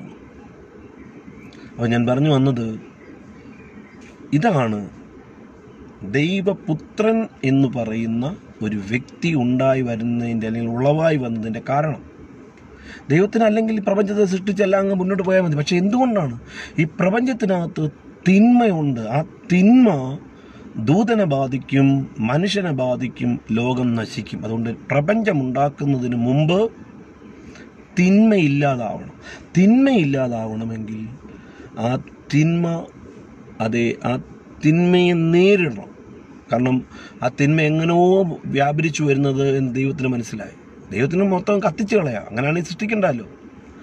അത് മനുഷ്യനെന്ന് പറയുന്ന തേജസ് നഷ്ടപ്പെട്ട് വെറും മണ്ണായി മാറുന്ന ഈ ശരീരം, ആ ശരീരത്തെ വീണ്ടെടുക്കാൻ ദൈവം വെച്ചിരിക്കുന്ന വ്യവസ്ഥയാണ് രക്തം ചൊരിഞ്ഞല്ലാതെ വിമോചനമില്ല എന്ന് എബ്രായ ലേഖനം 9-ാം അധ്യായത്തിൽ പറയുന്ന പോലെ. അപ്പോൾ രക്തം ഒഴുകണം. അപ്പോൾ ആരാണ് ആത്മരൂപിയായിരിക്കുന്ന ദൈവം തൻ്റെ രക്തം എങ്ങനെ ഒഴുക്കും? അപ്പോൾ ഇതിനെല്ലാം ദൈവത്തിൻ്റെ ജ്ഞാനം ദൈവത്തോട് പറയുകയാണ്, അല്ലെങ്കിൽ ദൈവം തൻ്റെ ജ്ഞാനത്താൽ മനസ്സിലാക്കുകയാണ്, തൻ്റെ അംശത്തെ ഭൂമിയിലേക്ക്, അല്ലെങ്കിൽ തൻ്റെ അംശത്തെ ദൈവപുത്രനായി പ്രപഞ്ചത്തിൽ ഉളവാക്കുന്നു. അപ്പോൾ തന്നിലുള്ളതാണ്, ഉള്ളവൻ ഒരു കാലത്തും ഇല്ലാതിരുന്നിട്ടില്ല. അപ്പോൾ അവൻ ഇല്ലാതിരുന്നൊരു കാലഘട്ടമില്ല, അവൻ ഇല്ലാതിരുന്നൊരു കാലഘട്ടം ഇനി ഉണ്ടാവാനും പോകുന്നത്. അവൻ എല്ലാ കാലത്തും പിതാവിനോടൊപ്പമുണ്ട്, പിതാവിൽ തന്നെയാണ്. അപ്പോൾ അവനെ ഒരു വ്യക്തിയാക്കി മാറ്റിയിട്ട് കാലസമ്പൂർണത വരെ ഒരു കാലഘട്ടമുണ്ട്. ആദം മുതൽ മലാഖിയുടെ ആ പ്രവചനം വരെയുള്ള ആ ഒരു കാലഘട്ടമുണ്ട്. ആ കാലഘട്ടത്തിൽ അവനൊരു റോളുണ്ട് ദൈവത്തിന്. ചുമ്മാണ്ട് അവസാന കാലത്ത് വെളിപ്പെട്ടാൽ മതി, അത്രയും നാൾ എവിടെയെങ്കിലും ഇരുന്നോ എന്ന് പറഞ്ഞ് ഇരുത്തുകയല്ല. അവസാന കാലഘട്ടം വരുന്നതിന് മുമ്പൊരു റോളുണ്ട്. ആ റോള് ഞാൻ അടുത്തതിൽ പറയാം. ആ റോളെല്ലാം ഭംഗിയായിട്ട് കൃത്യമായി ദൈവസ്വരൂപത്തിൽ ചെയ്തതിന് ശേഷം ആ റോളെല്ലാം മാറ്റി വെച്ചിട്ട്, റോളെന്നുള്ള വാക്ക് ഞാൻ ഉപയോഗിക്കുന്നത് തെറ്റിപ്പോയി, കാരണം വേഷം എന്ന് തന്നെ പറയാം. കാരണം മനുഷ്യനായി വന്നപ്പോൾ വേഷത്തിൽ മനുഷ്യനായി എന്നുള്ള, അപ്പോഴും സാക്ഷാൽ ദൈവപുത്രൻ എന്നുള്ള വേഷം എടുത്തിരിക്കുകയാണ്. പക്ഷെ അത് വെറും വേഷമല്ല, വ്യക്തിയാണ്. മനുഷ്യപുത്രനായിട്ട് നിന്നത് വ്യക്തിയാണ്, പക്ഷെ വേഷത്തിലാണ് മനുഷ്യപുത്രൻ. അതുപോലെ തന്നെ വേഷത്തിൽ മാത്രമാണ് ദൈവപുത്രൻ, അവൻ സാക്ഷാൽ ദൈവമാണ്. പക്ഷെ രണ്ട് ദൈവം ഉണ്ടെന്ന് ചോദിച്ചാൽ പുത്രൻ പറയും, ഞാനല്ല, പിതാവാണ് ദൈവം. പക്ഷേ സത്യം എന്താണ്? പിതാവ് എന്ത് ചെയ്തു? പിതാവ് എങ്ങും പോവില്ല. മോശയുടെ അടുത്ത് പിതാവിന് പോകാൻ പറ്റില്ല. നോക്കുക, ഞാൻ കടത്തി പറയട്ടെ, അടുത്ത ഭാഗത്ത് പറയാൻ പോകുന്ന കാര്യം പറയട്ടെ. പ്രപഞ്ചം സൃഷ്ടിച്ചതാരാന്നറിയാമോ? ഈ ദൈവപുത്രനാണ്. അപ്പോൾ നമ്മൾ ദൈവമല്ലേ സൃഷ്ടിച്ചത്? അതെ, ദൈവമാണ് സൃഷ്ടിച്ചത്. ഞാനൊരു ഉദാഹരണം പറയാം. എൻ്റെ തൊട്ടപ്പുറത്തൊരു വീടുണ്ട്. ആ വീടിൻ്റെ ഉടമസ്ഥൻ്റെ പേര് രാജു എന്നാണ്. അദ്ദേഹം ഇപ്പം മതിൽ കെട്ടുകയാണ്. അപ്പോൾ ഈ മതിൽ കെട്ടുമ്പോൾ ആളുകൾ പറയും രാജു മതിൽ കെട്ടിയെന്ന് പറയും. പക്ഷെ അദ്ദേഹമാണോ മതിൽ കെട്ടുന്നത്? മതിൽ കെട്ടുന്ന ആരാണ്? ഒരു മേശരിയാണ് മതിൽ കെട്ടുന്നത്. അദ്ദേഹം അതിന് പണം മുടക്കുന്നു, സാധനങ്ങൾ ഇറക്കി കൊടുക്കുന്നു. പക്ഷെ പണി ചെയ്തത് മേശരിയാണ്. പക്ഷേ പണിയെല്ലാം പൂർത്തീകരിച്ച് ഒരു വീട് വെച്ചാൽ തന്നെ ആട്ടെ, പണിയെല്ലാം പൂർത്തീകരിച്ച് വരുമ്പോൾ ഇന്ന മേശരി അല്ലെങ്കിൽ ഇന്ന കോൺട്രാക്ടർ വീട് പണിയെന്നൊക്കെ പറയും. പക്ഷെ ആരാ വീട് വെച്ചതെന്ന് ചോദിച്ചാൽ ആദ്യമൊക്കെ സാമാന്യമായിട്ട് ആ മേശരിയായിരുന്നു അല്ലെങ്കിൽ ആ കോൺട്രാക്ടറായിരുന്നൊക്കെ പറയുമെങ്കിലും ആ വീട് വെച്ച് ഇന്ന ആൾ ജോണി വീട് വെച്ചു, ജോർജ് വീട് വെച്ചു, രാജു വീട് വെച്ചു, രാജു മതിൽ കെട്ടി, അല്ലെങ്കിൽ സുരേന്ദ്രൻ വീട് പണിതു, ഇങ്ങനെയൊക്കെയല്ലേ പറയുള്ളൂ. അപ്പം മേശരിയാണോ യേശു എന്ന് ചോദിച്ചാൽ, അല്ലെങ്കിൽ ദൈവപുത്രൻ എന്ന് ചോദിച്ചു കഴിഞ്ഞാൽ മേശരി അല്ല, അവന് വേണ്ടി പണിത, അവൻ മുഖാന്തരാ പണിഞ്ഞ്. അപ്പോൾ ഓർക്കണം, രാജു എന്ന് പറയുന്ന ഒരു മനുഷ്യൻ ഒരു മേശരിയെ കൊണ്ട് വീട് പണിയിപ്പിക്കുമ്പോൾ അദ്ദേഹത്തിൻ്റെ ഇഷ്ടമാണ് ചെയ്യിപ്പിക്കുന്നത്. പണിഞ്ഞത് മേശരിയാണെങ്കിലും മേശരിയുടെ സ്വന്തം നിലയിലല്ല. അപ്പോൾ ആരുടെ ഹൃദയത്തിലാണോ ആ തോന്നലുള്ളവായത് അദ്ദേഹം പണിഞ്ഞു എന്ന് തന്നെയാണ് പറയുന്നത്. ഇനി പോട്ട് ദൈവപുത്രൻ പണിതാൽ, ദൈവപുത്രൻ സൃഷ്ടിച്ചാൽ ദൈവം സൃഷ്ടിച്ചതല്ലാതെ വരുമോ? ഞാൻ മുമ്പേ കാണിച്ചതുപോലെ രണ്ടായിട്ട് ഞാനെടുത്ത് കാണിച്ചായിരുന്നല്ലോ. അത് ഭാഗങ്ങളൊക്കെ ശ്രദ്ധിച്ചറിയാം. സാക്ഷാൽ ദൈവത്തെ പൂർണ്ണ നിലയിൽ പ്രതിനിധീകരിക്കുകയാണ് ദൈവപുത്രൻ.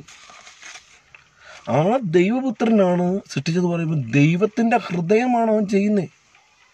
അപ്പം ദൈവം ആഗ്രഹിക്കുന്ന പോലെയാണ് ദൈവപുത്രൻ ചെയ്യുന്നത്. പക്ഷെ സൃഷ്ടി ചെയ്തത് വ്യക്തിപരമായി എടുത്തു പറയാമെങ്കിൽ ദൈവപുത്രനാണ്. ഈ മണ്ണിൽ നിന്ന് മണ്ണെടുത്തിട്ട് ആദമിൻ്റെ രൂപം ഉണ്ടാക്കിയതാരാന്നറിയാമോ? ദൈവപുത്രനാണ്. പക്ഷെ ദൈവം അവനെ കൂടുണ്ട്. പിതാവായ ദൈവവും പുത്രനും അവിടെ ഒരുമിച്ചുണ്ട്. അപ്പോൾ തന്നെ രണ്ട് പേരിലും പരിശുദ്ധാത്മാവ് നിറഞ്ഞു നിൽക്കുകയാണ്. പക്ഷെ പിതാവായ ദൈവത്തിന് മനുഷ്യനെ കാണാൻ പറ്റില്ല. അവൻ്റെ തേജസ്സിന് മനുഷ്യൻ കരിഞ്ഞു പോകും. അപ്പോൾ നമ്മൾ വിചാരിക്കും, യേശുക്രിസ്തു കർത്താവ് പറഞ്ഞിരിക്കുന്നു, ദൈവത്തെ ആരും ഒരു നാളും കണ്ടിട്ടില്ല. അപ്പോൾ നമുക്കൊരു ചോദ്യം ഉണ്ടാവും, അപ്പോൾ മോശ കണ്ടല്ലോ, അബ്രഹാമിന് തേജോരൂപമായ നിലയിൽ തേജോമയനായ ദൈവം അബ്രഹാമിന് പ്രത്യക്ഷനായെന്ന് അപ്പോസ്തല പ്രവൃത്തി 7-ാം അധ്യായത്തിലെ ആ പ്രസിദ്ധമായ പ്രസംഗത്തിൽ സ്തെഫാനോസ് മരണത്തിന് അല്പം മുമ്പ് പ്രസംഗിക്കുന്നുണ്ടല്ലോ. പിന്നെ ദർശനത്തിൽ കാണുന്നു, പിന്നെ അബ്രഹാമിൻ്റെ വീട്ടിൽ ദൈവം ചെന്നിട്ടുണ്ടല്ലോ വേറെ രൂപത്തിൽ. പിന്നെ പലയിടത്തും യഹോവ പ്രത്യക്ഷനാകുന്നുണ്ട്. ശലോമോന് പ്രത്യക്ഷനായിട്ടുണ്ടല്ലോ, ദർശനത്തിൽ ദൈവം പ്രത്യക്ഷനായിട്ടുണ്ടല്ലോ. അപ്പോൾ അതൊക്കെ ആരാ? നീ യേശുക്രിസ്തു പറയുന്നു ദൈവത്തെ ആരും ഒരു നാളും കണ്ടിട്ടില്ല എന്ന് പറയുന്നത് യോഹന്നാൻ സുവിശേഷത്തിൽ. നോക്കുക, നാം പറഞ്ഞ ഏക സത്യദൈവമുണ്ടല്ലോ, ആ ദൈവത്തെ ഒരു മനുഷ്യനും കണ്ടിട്ടില്ല. ആ ദൈവം ഒരു മനുഷ്യനെയും വീട്ടിൽ പോയിട്ടില്ല. തനിക്ക് തന്നെ പൂർണ്ണത താൻ തന്നെയാണല്ലോ പുത്രൻ. പക്ഷെ പുത്രനാണ്, പക്ഷെ ദൈവം അല്ലാതിരിക്കുന്നില്ല. അവൻ പൂർണ്ണ ദൈവം തന്നെയാണ്. അതുകൊണ്ടാണ് ഫിലിപ്പിയ ലേഖനത്തിൻ്റെ 2-ാം അധ്യായത്തിൽ ദൈവത്തോടുള്ള സമത്വം മുറുകെ പിടിച്ചു കൊള്ളണമെന്ന് വിചാരിക്കാതെ വേഷത്തിൽ മനുഷ്യനായി ദാസരൂപം എടുത്തു എന്നവിടെ പറയുന്നേ. ഇപ്പോൾ പുത്രനോട് ചോദിച്ചാൽ പിതാവുമായിട്ടുള്ള വ്യത്യാസം എന്താ? പുത്രൻ പറയും പിതാവാണ് ദൈവം, അത് പുത്രൻ്റെ മഹത്വം. പക്ഷേ ദൈവമായിട്ടുള്ള വ്യത്യാസം എന്താ?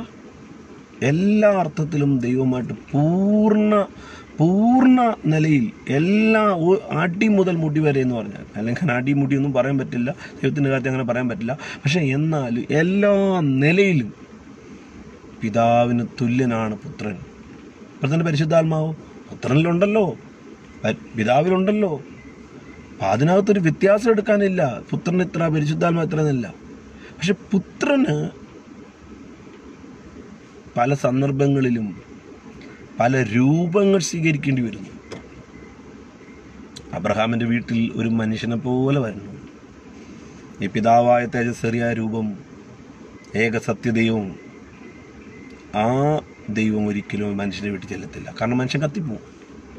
അപ്പം തൻ്റെ പ്രപഞ്ചത്തിലെ കാരണം അവസാന കാലഘട്ടം, ഈ കൊറോണ കാലം കഴിഞ്ഞൊരു കാലമുണ്ട്, ആ കാലം അതിനപ്പുറമുള്ള കാലവും എല്ലാം പദ്ധതി പണ്ടേ സ്വർഗത്തിൽ കുറിച്ച് വെച്ചിട്ടുണ്ട്. ആ പദ്ധതിക്ക് വേണ്ടിയാണ് ഈ പുത്രൻ പദ്ധതികൾ ഇട്ടുകൊണ്ടിരിക്കുന്നത്. പിതാവിൻ്റെ പദ്ധതി നടപ്പാക്കുകയാണ്. അവസാനം പിതാവിൽ തന്നെ ലയിക്കും. പക്ഷേ പ്രപഞ്ചം സൃഷ്ടിച്ചത് ഈ പുത്രനാണ്.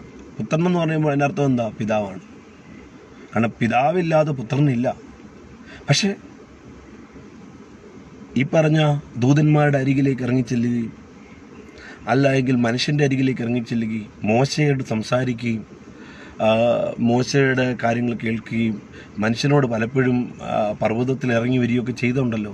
ഈ പിതാവല്ല, അവൻ്റെ സ്വർഗത്തിൽ. അതുകൊണ്ട് പൗലോസിന് ആ വെളിപ്പാടുണ്ട്. അതുകൊണ്ടാണ് പറയുന്നത്, താൻ മാത്രം അമർത്യതയുള്ളവനും അടുത്തുകൂടാത്ത വെളിച്ചത്തിൽ അധിവസിക്കുന്നവനും മനുഷ്യരാരും കാണാത്തവനും ആർക്കും കാണാൻ കഴിയാത്തവനുമായവൻ എന്ന് പൗലോസ് പറയുന്നത് തൻ്റെ വെളിപ്പാടുകളുടെ ആധിക്യം വെച്ചിട്ടാണ്. ആ പിതാവ് എങ്ങും പോയില്ല. ആ പിതാവിൻ്റെ ഹിതത്തിന് അനുസരണമായി ഈ പ്രപഞ്ചത്തെ മെനഞ്ഞ് പിതാവിൻ്റെ ഇഷ്ടം പോലെ ചെയ്യുന്നത്, അല്ല സ്വന്തം ഇഷ്ടമല്ല, പിതാവ് ആഗ്രഹിക്കുന്നതാണ് ചെയ്തു കൊടുക്കുന്നത്. അപ്പം തന്നെ ദൈവം സൃഷ്ടാവെന്ന് ചോദിച്ചു കഴിഞ്ഞാൽ ഇതാണ്. ഈ പിതാവും പുത്രനും ഒന്നാണ് എല്ലാ അർത്ഥത്തിലും. പക്ഷേ രണ്ട് വ്യക്തികളാകുകയാണ്. എപ്പോൾ? പ്രപഞ്ച സൃഷ്ടിയിൽ, ലോക സൃഷ്ടിക്ക് മുമ്പ്, അനാദികാലത്തല്ല. അത് ഇതുവരെ കേട്ടുള്ളവരത് മനസ്സിലാക്കുമെന്ന് ഞാൻ കരുതുന്നു. ഇല്ലായെങ്കിൽ നിങ്ങളത് ഏറ്റെടുക്കണം. നിങ്ങൾ നിങ്ങളുടെ വിശ്വാസത്തിൽ തുടർന്നുകൊള്ളുക. പക്ഷെ വചനവുമായിട്ട് ചേർന്ന് പോകണം എന്ന് മാത്രമേ ഉള്ളൂ. ഇവിടെ ഈ പറഞ്ഞ ഈ പുത്രൻ ഇതെല്ലാം ചെയ്ത് കാലസമ്പൂർണത വരെ അവൻ ദൈവപുത്രൻ എന്ന നിലയിൽ അവനാണ് യഹോവ എന്ന നാമത്തിൽ വെളിപ്പെട്ടത്. പിതാവിനെയും യഹോവ എന്ന് നാം വിളിക്കുന്നു. പരിശുദ്ധാത്മാവിനെയും ചില സന്ദർഭങ്ങളിൽ യഹോവ എന്ന് വിളിക്കുന്ന ചില വാക്യങ്ങൾ നമുക്ക് എടുക്കാൻ വേണമെങ്കിൽ. പക്ഷേ അത് ദൈവത്തിൻ്റെ പേരാണ്. അനേക പേരുകളിൽ ഒരു പേരാണ്. പക്ഷേ കൃത്യമായി പറഞ്ഞാൽ യഹോവ എന്ന നാമത്തിൽ വെളിപ്പെട്ടിരിക്കുന്നത് പുത്രനാണ്. പക്ഷേ ചില സന്ദർഭത്തിൽ ഇത് പുത്രനെ അംഗീകരിക്കാൻ അത് തന്നെ യേശു അതാണോ എന്ന് ചോദിച്ചു കഴിഞ്ഞാൽ ഈ യഹോവ തന്നെയാണ് യേശുവായിട്ട് വെളിപ്പെട്ടത്. പക്ഷെ ചിലർക്ക് ഇച്ചിരി നാണം വരും അവിടെ. കാരണം എന്താ അറിയാമോ? യഹോവയുടെ പേരിൽ ആദ്യമൊക്കെ കൊള്ളാം, പക്ഷെ ഇടക്കാലത്ത് പറയുന്ന കൊലകൾ, അല്ലെങ്കിൽ ആളുകളെ കൊല്ലുന്നത്, അല്ലെങ്കിൽ കുടുംബങ്ങളെ, അല്ലെങ്കിൽ ആ സ്ത്രീകളോട് കുട്ടികളോട് പോലും കഴിവ് കാണിക്കരുത്, പുരുഷന്മാരെ മുഴുവൻ കൊന്നുകളാ എന്നൊക്കെ പറയുന്ന രാജാക്കന്മാരുടെ കാലഘട്ടത്തിലുള്ള രക്തച്ചൊരിച്ചിലാണെങ്കിൽ രക്തക്കൊതിയനാണോ യഹോവ? അപ്പോൾ യേശു അതല്ലേ എന്ന് പറഞ്ഞ് ആരോപിക്കുന്ന കുറേ വീരന്മാരിപ്പോൾ ഈ നാളുകളിൽ നിങ്ങൾ പല പല വാക്കുകളിൽ കേൾക്കുന്നുണ്ട്. അതങ്ങനെ തന്നെയാണ്. പക്ഷെ എന്തുകൊണ്ടാണെന്നുള്ളതുകൂടെ ഞാൻ പറയാം. എന്തുകൊണ്ടാണ് അത് സംഭവിച്ചതെന്നുള്ളതുകൂടെ ഞാൻ പറയാം. പക്ഷേ യഹോവ തന്നെയാണ് യേശു. സക്കറിയ പ്രവചനത്തിൽ ഒലിവുമലയിൽ കാല് ചവിട്ടുന്നത് യഹോവയാണെങ്കിൽ യേശു ക്രിസ്തുവാണ് ഇനി വരാൻ പോകുന്നതെങ്കിൽ അത് യേശു ക്രിസ്തു തന്നെയാണ് യഹോവ. പക്ഷേ ചില ആളുകൾ പറയും അപ്പോൾ ഇതെല്ലാം ആ കുറ്റങ്ങളെല്ലാം. അപ്പോൾ അതുകൊണ്ടാണ് കുറേ ആൾ പറയുന്നത് ഞങ്ങളുടെ യഹോവ ഇങ്ങനല്ല, ഞങ്ങളുടെ യഹോവ അതൊന്നും ചെയ്യത്തില്ല. ചുമ്മാതിരി സഹോദര, നിങ്ങൾക്ക് അറിയാൻ വയ്യെങ്കിൽ എന്തെങ്കിലും വിളിച്ചു പറയാതിരിക്കുക. നമ്മുടെ യഹോവയ്ക്ക് കുറച്ച് രക്തച്ചൊരിച്ചിലുണ്ടായി, കുറേ കൊലപാതകം, ചിലതൊക്കെ അങ്ങ് വളച്ചൊരിച്ച് വേണ്ടാത്തതൊക്കെ പറയുന്നുണ്ട്. അത് ആ രീതിയിൽ അങ്ങ് കൈകാര്യം ചെയ്തോളാം. അതിൽ കാര്യമൊന്നുമില്ല, അതിലൊന്നും കാര്യമില്ല. നമുക്ക് ഈ മത തീവ്രവാദമൊന്നുമുള്ള ആളുകളല്ല. അപ്പം അതുകൊണ്ട് അനാവശ്യങ്ങൾ പറഞ്ഞു കഴിയുമ്പം അതങ്ങ് നമ്മൾ കേൾക്കുമ്പോൾ അനങ്ങാതിരിക്കുന്നത് കാണുമ്പോൾ അതങ്ങ് സംയമനമാണെന്ന് വിചാരിക്കണം. സംയമനമായിട്ട് തന്നെ ഇത് ചെയ്യത്തുള്ളൂ. അല്ലാത്തവരോട് ചെയ്യുമ്പോഴൊക്കെ എന്താണെന്നുള്ളത് നമ്മൾ കണ്ടുകൊണ്ടും ഇരിക്കുക. അതവിടെ നിൽക്കട്ടെ. പക്ഷേ ഒരു കാര്യം ഞാൻ പറയാം, ഒരു സംയമനക്കേട് ഇതിൽ കാണിക്കേണ്ട ആരും. പക്ഷേ വളച്ചു തിരിച്ച് അനാവശ്യം കൊണ്ടുവന്നിട്ട് അതേ ഇതേന്നും പറഞ്ഞിട്ടുണ്ട്. ഈ ആടിനെ പട്ടിയാക്കി പട്ടിയെ പേപ്പട്ടിയാക്കിയിട്ട് പിന്നെ തല്ലുന്ന പരിപാടി ഉണ്ടല്ലോ, അത് കൈവച്ചാൽ മതി. കാരണം ഈ യുദ്ധം മഹാദൈവം നടത്തുന്ന യുദ്ധമാണ്. അവനെതിരെയുള്ള ആശയങ്ങൾ, അവനെതിരെയുള്ളതായിട്ടുള്ള നിങ്ങളുടെ ഈ പുതിയ വാദഗതികളൊക്കെ ഉണ്ടല്ലോ, ഞാൻ പറയുന്ന ആരെയാണെന്ന് മനസ്സിലാക്കാൻ കഴിയും. കാരണം എനിക്ക് തീവ്രവാദം ഉയർത്തുക എൻ്റെ ജോലിയല്ല. പക്ഷേ യേശു കർത്താവിന് നേരെ വിരൽ ചൂണ്ടിക്കൊണ്ട് അവിടെയും ഇവിടെയും മൂലയിലിരുന്നു കൊണ്ട് പഠിപ്പിക്കുന്ന ചില പണ്ഡിത ശിരോമണികളുണ്ടല്ലോ, ശ്രദ്ധിച്ചോണം. ഒരു ദിവസം തന്നെ മറുപടി കൊടുക്കേണ്ടി വരും. അറിഞ്ഞ ഏതോ അറിവുകൾ വെച്ചുകൊണ്ട് യേശുവിനെ ആക്ഷേപിക്കാൻ ശ്രമിച്ചാൽ മനുഷ്യൻ ചെയ്യത്തില്ല കേട്ടോ. മനുഷ്യൻ നിങ്ങളെ ഒന്നും ചെയ്യാൻ പോകത്തില്ല. യേശുക്രിസ്തുവിൻ്റെ മാർഗികളായിരിക്കുന്ന ഒരു വ്യക്തിയും നിങ്ങൾക്കെതിരെ ഒരു ഉപദ്രവം ഉണ്ടാക്കത്തില്ല. പക്ഷേ നിങ്ങൾ ഒരു ദിവസം കണക്ക് കൊടുക്കേണ്ടി വരും. നിങ്ങൾ അറിയാണ്ടാണ് നിങ്ങൾ ചെയ്യുന്നതെങ്കിൽ, അറിയാണ്ടാണ് അവനെ അപഹസിക്കുന്നതെങ്കിൽ നിങ്ങൾക്ക് വേണ്ടി ഞങ്ങൾ പ്രാർത്ഥിക്കുന്നു. മനഃപൂർവ്വമാണെങ്കിലും ഞങ്ങൾ നിങ്ങൾക്ക് വേണ്ടി പ്രാർത്ഥിക്കും. പക്ഷേ ദൈവാത്മാവ് നിങ്ങൾക്ക് ബോധവും സുബോധവും ഒക്കെ തരട്ടെ. കാരണം പക്ഷേ നിങ്ങളെപ്പോലുള്ളവരുമുണ്ട് എന്നുള്ളത് ദൈവത്തിന് പണ്ടറിയാം. അത് ആ രീതിയിൽ ദൈവം എന്താ ചെയ്യുന്നതെന്നുള്ളത് എനിക്കറിയില്ല. ദൈവത്തിൻ്റെ പദ്ധതി. അത് നിങ്ങളും അവിടെ ഉണ്ടാവണം. ആ സ്വർഗീയ സ്ഥലത്ത് എത്തണമെന്ന് ഞാൻ ആഗ്രഹിക്കുന്നു. അതിന് ദൈവത്തിനൊരു പദ്ധതി ഉണ്ട്. അത് ഇപ്പോൾ പറയേണ്ട കാര്യമില്ല, പറയേണ്ട സമയത്ത് ഞാൻ പറയാം. ഉണ്ട്, നിങ്ങളും ആ പദ്ധതിയിലുണ്ട്. ഇതിനേക്കാളും വലിയ പ്രശ്നം ഉണ്ടാക്കിയ ആളായിരുന്നു പൗലോസ്. അതൊക്കെ കൊണ്ടുവരാൻ കഴിയുമെങ്കിൽ നിങ്ങളെ കൊണ്ടുവരാൻ കഴിയാതിരിക്കുമോ? അതുകൊണ്ട് രണ്ട് കാര്യം. ഒന്ന്, അറിയാതാണെങ്കിൽ മനസ്സിലായി. അറിഞ്ഞുകൊണ്ടാണെങ്കിലും കൊണ്ടുവരാൻ ദൈവത്തിന് കഴിയും. അത് ദൈവത്തിൻ്റെ പദ്ധതിയായിട്ട് ഞാൻ പറയും. അതുകൊണ്ട് ഞാൻ പറയട്ടെ, സൃഷ്ടാവ് യഹോവയാണെങ്കിൽ അത് ദൈവപുത്രനാണ്. അവൻ സാക്ഷാൽ ദൈവമാണ്. അതെങ്ങനെയാണെന്നുള്ളത് ഞാൻ ഇതിനോടകം വിശദീകരിച്ചിട്ടുണ്ട്. പക്ഷേ ഇനിയും ഞാൻ വിശദീകരിക്കാം. ഞാൻ വാക്യങ്ങളുടെ അകമ്പടിയോടുകൂടെ ഇനിയും വരാം. നോക്കുക, കാലസമ്പൂർണത വരെ അവൻ യഹോവ എന്ന നിലയിൽ അവൻ വെളിപ്പെട്ടു. അവൻ ആദമിനെ കാണാൻ വന്നത് അവനാണ്. ഈ ഏകസത്യ ദൈവമായിരിക്കുന്ന മഹാദൈവം, ആ ദൈവം തന്നെയാണ് പുത്രനായിട്ട് നിൽക്കുന്നത്. ഞാൻ പറഞ്ഞല്ലോ. അതുകൊണ്ട് അത് വേറെയാണ് ഇതൊന്നും പറഞ്ഞുകൊണ്ട് വരരുത്. പക്ഷേ പുത്രന് ചില ഡ്യൂട്ടി, ഏകസത്യ ദൈവമായിരിക്കുന്ന ഈ പിതാവ് എന്ന് പറയുന്ന ഈ തേജസ്, ഈ പുത്രൻ പരിശുദ്ധാത്മാവ് അടങ്ങിയിരിക്കുന്ന ഈ മഹാ തേജസ് ആദമിൻ്റെ അടുത്ത് വരാൻ പറ്റില്ല. ആദം ഭാവിയല്ല ഇരുന്നപ്പോഴും വരാൻ പറ്റത്തില്ല. കാരണം ആദമിൻ്റെ തേജസ് വേറെ, ഈ മഹാദൈവത്തിൻ്റെ തേജസ് വേറെ. അപ്പോൾ ആദമിനോട് ഇടപെടാൻ, ഹൗവയോട് സംസാരിക്കാൻ, അവരുടെ അരികിലേക്ക് വെയിലാറുമ്പോൾ അടുത്ത് ചെല്ലുന്ന യഹോവയായ ദൈവം ദൈവപുത്രനാണ്. അതൊരു യാഥാർത്ഥ്യമാണ്. അവൻ സാക്ഷാൽ ദൈവമാണ്. കാരണം അവനും പിതാവും തമ്മിൽ യാതൊരു വ്യത്യാസവുമില്ല. അവൻ പ്രപഞ്ചത്തിൻ്റെ ആരംഭത്തിലാണ് അവൻ ഉളവായി വന്നിരിക്കുന്നത്. എന്നാൽ അതിനു മുമ്പേ അവനുണ്ട്.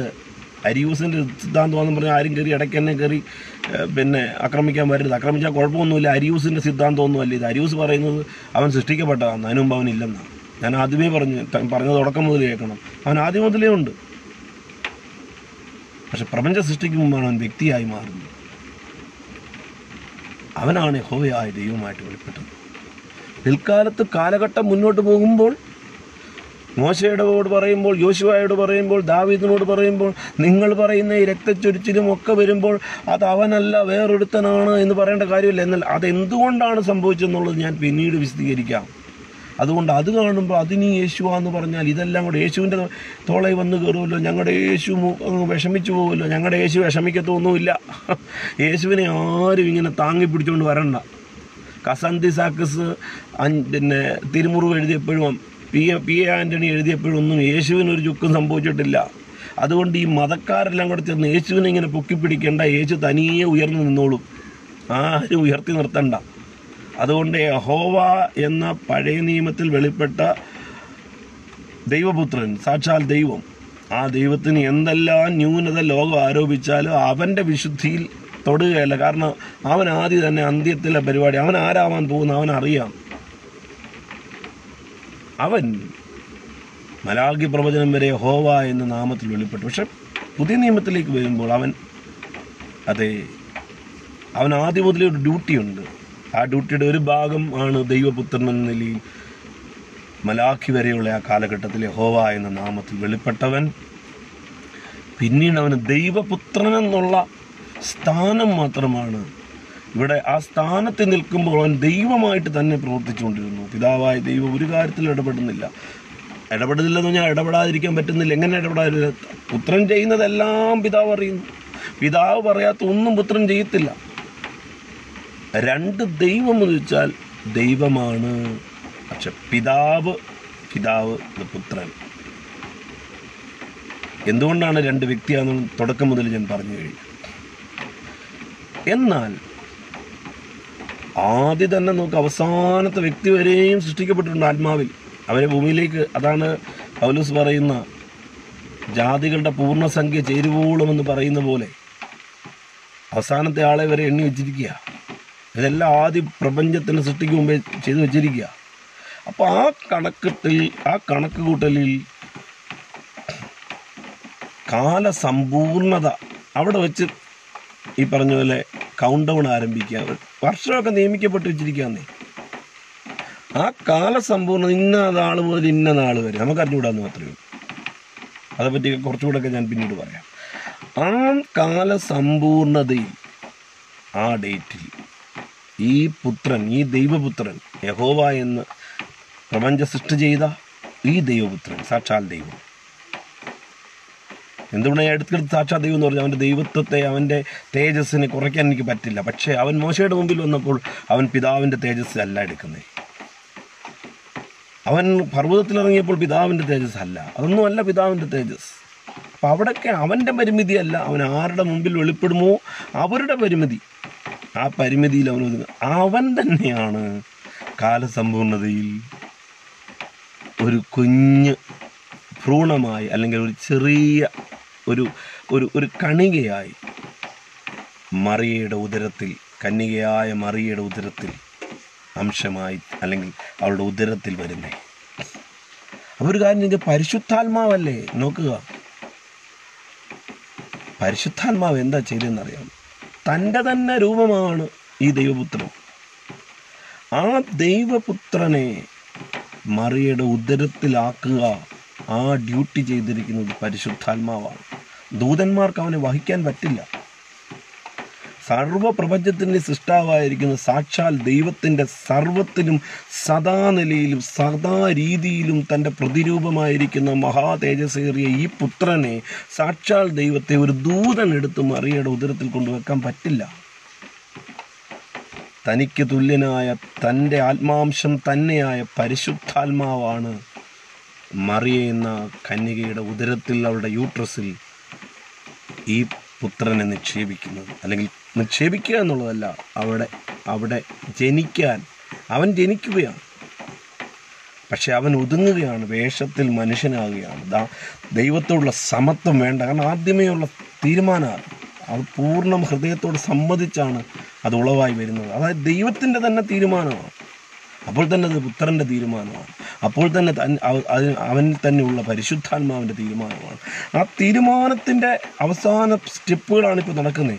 അതിൻ്റെ ഒരു പ്രധാന സ്റ്റെപ്പാണ് ഇന്നേക്ക് 2000 വർഷങ്ങൾക്ക് മുമ്പ് മറിയയുടെ ഉദരത്തിൽ പരിശുദ്ധാത്മാവിനാൽ എന്ന് പറയുമ്പോൾ അങ്ങനെയാണ്. അല്ലാതെ പരിശുദ്ധാത്മാവ് അപ്പനും മറിയ അമ്മയാണെന്ന് പറഞ്ഞ് നടക്കുന്ന ആളുകളുടെ കാര്യങ്ങളല്ല. അവൻ പുറത്തു വരുന്നു.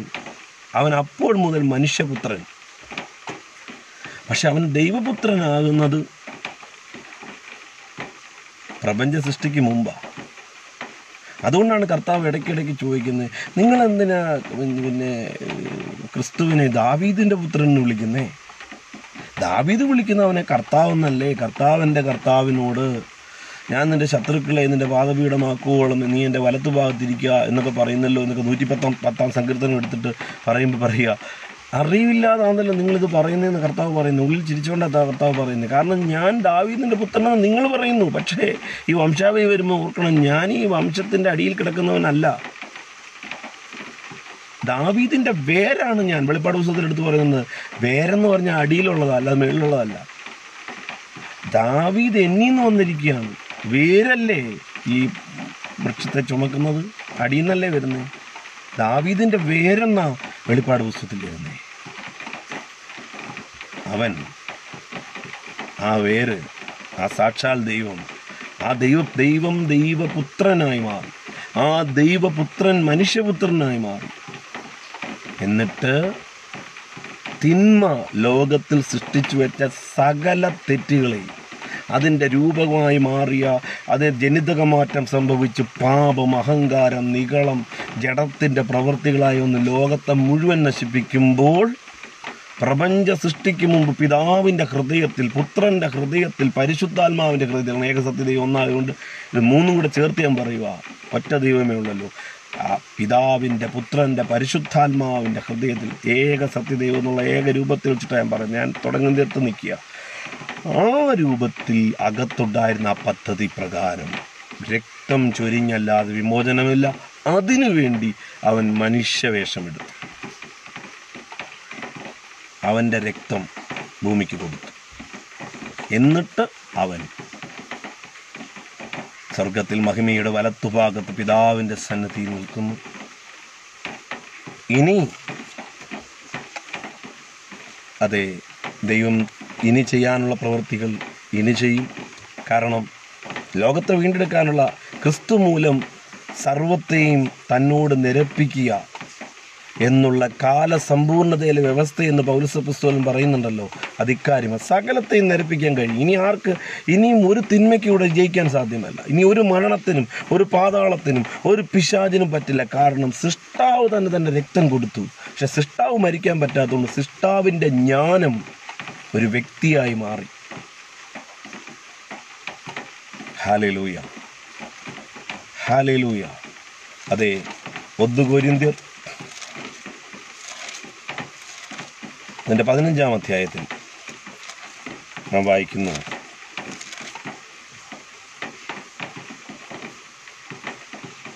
15-ാം അധ്യായത്തിൻ്റെ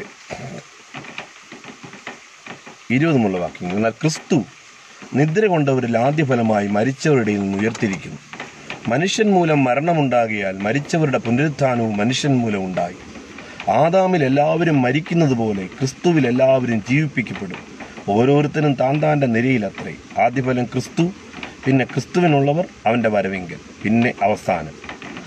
ഇനി കേട്ടോണേ 24-ാമത്തെ വാക്യം, 1 കൊരിന്ത്യർ 15:24. അന്ന് അവൻ എല്ലാ വാഴ്ചയ്ക്കും അധികാരത്തിനും ശക്തിക്കും നീക്കം വരുത്തിയിട്ട് രാജ്യം പിതാവായ ദൈവത്തെ ഏൽപ്പിക്കും.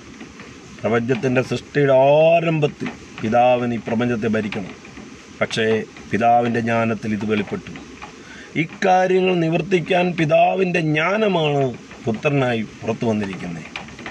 അവൻ അത് തിരികെ ഏൽപ്പിക്കുകയാണ്. പിതാവ് ഭരിച്ചു തുടങ്ങിയിട്ടില്ല. അല്ല പിതാവ് കുറച്ചാളത്തെ ഭരിക്കാനും കൊണ്ട് ഇറങ്ങി വന്നു. പെട്ടെന്ന് മനുഷ്യൻ തെറ്റ് ചെയ്തു, ദൂതൻ അവനെ കൊണ്ട് തെറ്റ് ചെയ്യിപ്പിച്ചു, സാത്താൻ പ്രവർത്തിച്ചു, അയ്യോ പിതാവ് ഇറങ്ങി ഓടിപ്പോയി. ഇല്ല, പിതാവ് സ്റ്റാർട്ടിങ്ങിൽ തന്നെ ഇതെല്ലാം അറിഞ്ഞിരിക്കുന്നു. പുത്രനെ ഈ നിലയിലാണ് ഉളവാക്കിയിരിക്കുന്നത്.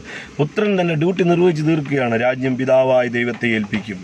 അവൻ സകല ശത്രുക്കളെയും കാൽക്കീഴാക്കുവോളം വാഴേണ്ടതാകുന്നു. ഒടുക്കത്തെ ശത്രുവായിട്ട് മരണം നീങ്ങിപ്പോകും. സകലത്തെയും അവൻ്റെ കാൽക്കീഴാക്കിയിരിക്കുന്നു എന്നുണ്ടല്ലോ.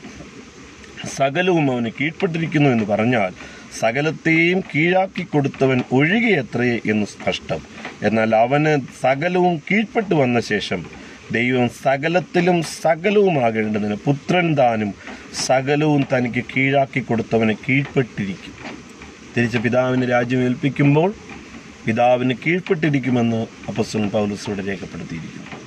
ആ കീഴ്പ്പെടുക എന്ന് പറയുന്നത് പിതാവിൻ്റെ ഉള്ളിൽ തൻ്റെ ആദ്യത്തെ മഹിമയിലേക്ക് തിരിച്ചു പോവുകയാണോ, അതോ പിതാവ് ഭരിക്കുമ്പോൾ പിതാവിൻ്റെ വലത്തുഭാഗത്ത് പുത്രനായി തന്നെ നിത്യതയെപ്പറ്റി പറയാൻ എനിക്കറിയില്ല. എനിക്കത് ഒരിക്കലും സാധ്യമല്ല. നിത്യത എന്താണെന്നുള്ളതിനെപ്പറ്റി, അതിൻ്റെ സ്റ്റാർട്ടിങ് എങ്ങനെയാണെന്നുള്ളതിനെപ്പറ്റി മാത്രമാണ് ഈ ഭാഗത്ത് നിന്ന് എനിക്ക് മനസ്സിലായത്. പുത്രൻ പിതാവിൽ തന്നെ തൻ്റെ ആദ്യ രൂപത്തിലേക്ക് തിരിച്ചു പോവുകയാണോ, അതോ തേജസ്സോടെ വ്യക്തിയായി തന്നെ ഒരു കാലമുണ്ട്. എന്നാൽ ഏകസത്യദൈവമായ ആ ദൈവത്തിലേക്ക് താൻ തിരികെ തൻ്റെ പഴയ അവസ്ഥയിലേക്ക് തിരിഞ്ഞ് ദൈവം മാത്രം എന്നുള്ള ആ ഒരു നിലയിൽ വരുമോ എന്നുള്ളത് എനിക്കറിഞ്ഞുകൂടാ. പുത്രന് പിന്നെ എന്തെങ്കിലും സ്ഥാനമുണ്ടാകുമോ എന്നെനിക്കറിഞ്ഞുകൂടാ. കാരണം പുത്രൻ തിരിച്ചു കൊടുക്കുകയാണ്, പിതാവിനെ തിരിച്ചേൽപ്പിക്കുകയാണ്. പക്ഷേ അപ്പോൾ തന്നെ 110-ാം സങ്കീർത്തനം നോക്കുക. പുത്രൻ വിജയിച്ചു വന്നു കഴിയുമ്പോൾ പിതാവിന് ഇനി അത് വെച്ച് ഉപയോഗിക്കാം. പിതാവ് ഭരിക്കുകയാണ്. എന്നും പിതാവ് തന്നെയാണ് ഭരിക്കുന്നത്. പുത്രനിലൂടെ ഭരിക്കുമ്പോഴും പിതാവ് തന്നെയാണ് ഭരിക്കുന്നത്. ഞാൻ നിൻ്റെ സകല ശത്രുക്കളെ നിൻ്റെ പാദപീഠമാക്കണം, നീ എൻ്റെ വലത്ത് ഭാഗത്തിരിക്കുക എന്ന് പറഞ്ഞാൽ വിജയിച്ച ഈ പുത്രൻ അവൻ്റെ രക്തം ഉപയോഗിക്കാൻ മനുഷ്യന് സ്വാതന്ത്ര്യം കൊടുത്തു. ആ രക്തമാണ് വിടുതലിൻ്റെ വഴി. ആ രക്തമാണ് കോവേണി. സ്വർഗത്തെയും ഭൂമിയെയും തമ്മിൽ അടുപ്പിക്കുന്ന, ഒരിക്കലും അടുക്കാൻ പറ്റാത്ത രീതിയിൽ അകന്നുപോയ സ്വർഗഭൂമികളെ അടുപ്പിക്കുന്ന, സകല മാനവജാതിയെ ഒരുപക്ഷമാക്കി തീർക്കുന്ന, ഇരുപക്ഷത്തെ ഒന്നാക്കി തീർക്കുന്ന, വേർപാടിൻ്റെ നടിച്ചുവരിടിച്ചു കളഞ്ഞ ആ മഹാപ്രവൃത്തി യേശുക്രിസ്തു നിവർത്തിച്ചപ്പോൾ പിതാവിന് ആ ഡ്യൂട്ടി അടുത്ത് നിർവഹിക്കാം. അത് പിതാവിൻ്റെ ഇഷ്ടം തന്നെയാണ്. അല്ല പുത്രൻ ചെയ്തപ്പോൾ പിതാവ് അന്നേരം ഇറങ്ങി വന്നതല്ല. പിതാവ് ഇഷ്ടപ്പെട്ടത് തന്നെ. അവൻ്റെ ഹിതമാണ് പുത്രനിവിടെ നിറവേറ്റിയത്. ഹല്ലേലൂയ. ഇനിയും ഈ പുത്രനാണ് സൃഷ്ടാവ് എന്ന നിലയിലുള്ള ഒരു വാക്യം കൂടെ പറഞ്ഞ് ഞാൻ ആ ഭാഗം അവസാനിപ്പിക്കാൻ ആഗ്രഹിക്കുകയാണ്. എങ്കിലും ഇതുകൊണ്ടൊന്നും ഇത് അവസാനിക്കത്തില്ല എന്നെനിക്കറിയാം. എനിക്ക് തർക്കത്തിനും വാദത്തിനും ഒന്നും ഞാൻ ആഗ്രഹിക്കുന്നില്ല. തർക്കിക്കുന്നവരൊക്കെ ഞാൻ ഈ പറഞ്ഞത് വചനത്തോട് ഒരു പരിധി വരെ, എല്ലാമോ അല്ലെങ്കിൽ പോലും ചേരാത്ത ഭാഗങ്ങൾ നിങ്ങൾ പറയുമ്പം ഞാനത് പരിശോധിച്ചിട്ട് ഞാൻ പിന്നെയും പഠിച്ചിട്ട് പിന്നെയും മനസ്സിലാക്കി. ഞാൻ ഇതൊന്നും ആഴത്തിൽ പഠിച്ച കാര്യങ്ങളല്ല, കുറേ സാമാന്യ ധാരണ മാത്രം. എന്നിട്ട് ഞാൻ പിന്നീട് നിങ്ങളുടെ അതിനെപ്പറ്റി പറയാം. എന്തായാലും ഞാൻ ഇനിയും ദൈവത്തിൻ്റെ ജ്ഞാനമാണ് ക്രിസ്തു എന്നുള്ളതിന് പൗലോസപ്പോസ്തലൻ പറയുന്ന ധാരാളം വാക്യങ്ങളുണ്ട്. അവയെല്ലാം ഓരോന്നെന്ന് പറയാൻ ഈ ലൈവ് ഇപ്പോൾ തന്നെ 1 മണിക്കൂർ പുറത്ത് കഴിഞ്ഞു എന്നുള്ളത് വിചാരിക്കുന്നതുകൊണ്ട് അത്രയും ആൾ കേൾക്കുമെന്ന് എനിക്കറിയാത്തതിൻ്റെ വിഷമമാണ്. എങ്കിൽ പോലും അവ ഞാൻ പിന്നീട് പറയാം. എന്നാൽ ജ്ഞാനമായവൾ എന്ന നിലയിൽ, ഇപ്പം ചിലർ പറയാം അത് പെണ്ണാണെന്നൊക്കെ പറയുന്നവരുണ്ട്. അത് വ്യക്തമായി വചനത്തെപ്പറ്റി മനസ്സിലാക്കാൻ കഴിയാത്തതുകൊണ്ടാണ് പറയുന്നത്. ദൈവവചനത്തിനകത്ത് മർമ്മമായിട്ട് പറയുന്നതുകൊണ്ട്, ഉപമ രീതിയിൽ പറയുന്നുണ്ട്, വ്യക്തമായി പറയുന്നുണ്ട്. പക്ഷേ ഇവിടെ നോക്കുക, അതുപോലെ ഒരു വാക്യവും തമ്മിൽ വ്യത്യാസപ്പെട്ട കാര്യങ്ങൾ പറയുന്നുണ്ട്. അത് പ്രവാചക പുസ്തകത്തിലൊക്കെ അങ്ങനെയൊക്കെയാണ് മത്തായിയൊക്കെ എടുത്ത് കോട്ട് ചെയ്യുന്നത്. അതിൻ്റെ തൊട്ട് മേളിൽ വാക്യം നോക്കിയാൽ വേറൊരു കാര്യമായിരിക്കും പറയുന്നത്. അത് ദൈവാത്മാവ് മനസ്സിലാക്കി കൊടുക്കുന്ന കാര്യങ്ങളാണ്. അപ്പോൾ അതുകൊണ്ട് ഇത് ജ്ഞാനമായവളെന്ന് ഒരു പെണ്ണിൻ്റെ കാര്യമൊന്നുമില്ല പറയുന്ന കുറേ ആളുകളൊക്കെ ഉണ്ട്. ഞാനത് വിടുന്നു. മനസ്സിലാക്കാൻ കഴിയട്ടെ അവർക്കൊക്കെ, ദൈവാത്മാവ് അവരെയൊക്കെ ബോധിപ്പിക്കട്ടെ. അതുമാത്രമേ എനിക്ക് പറയാനുള്ളൂ. ഞാൻ സദൃശവാക്യം 8-ാം അധ്യായത്തിൻ്റെ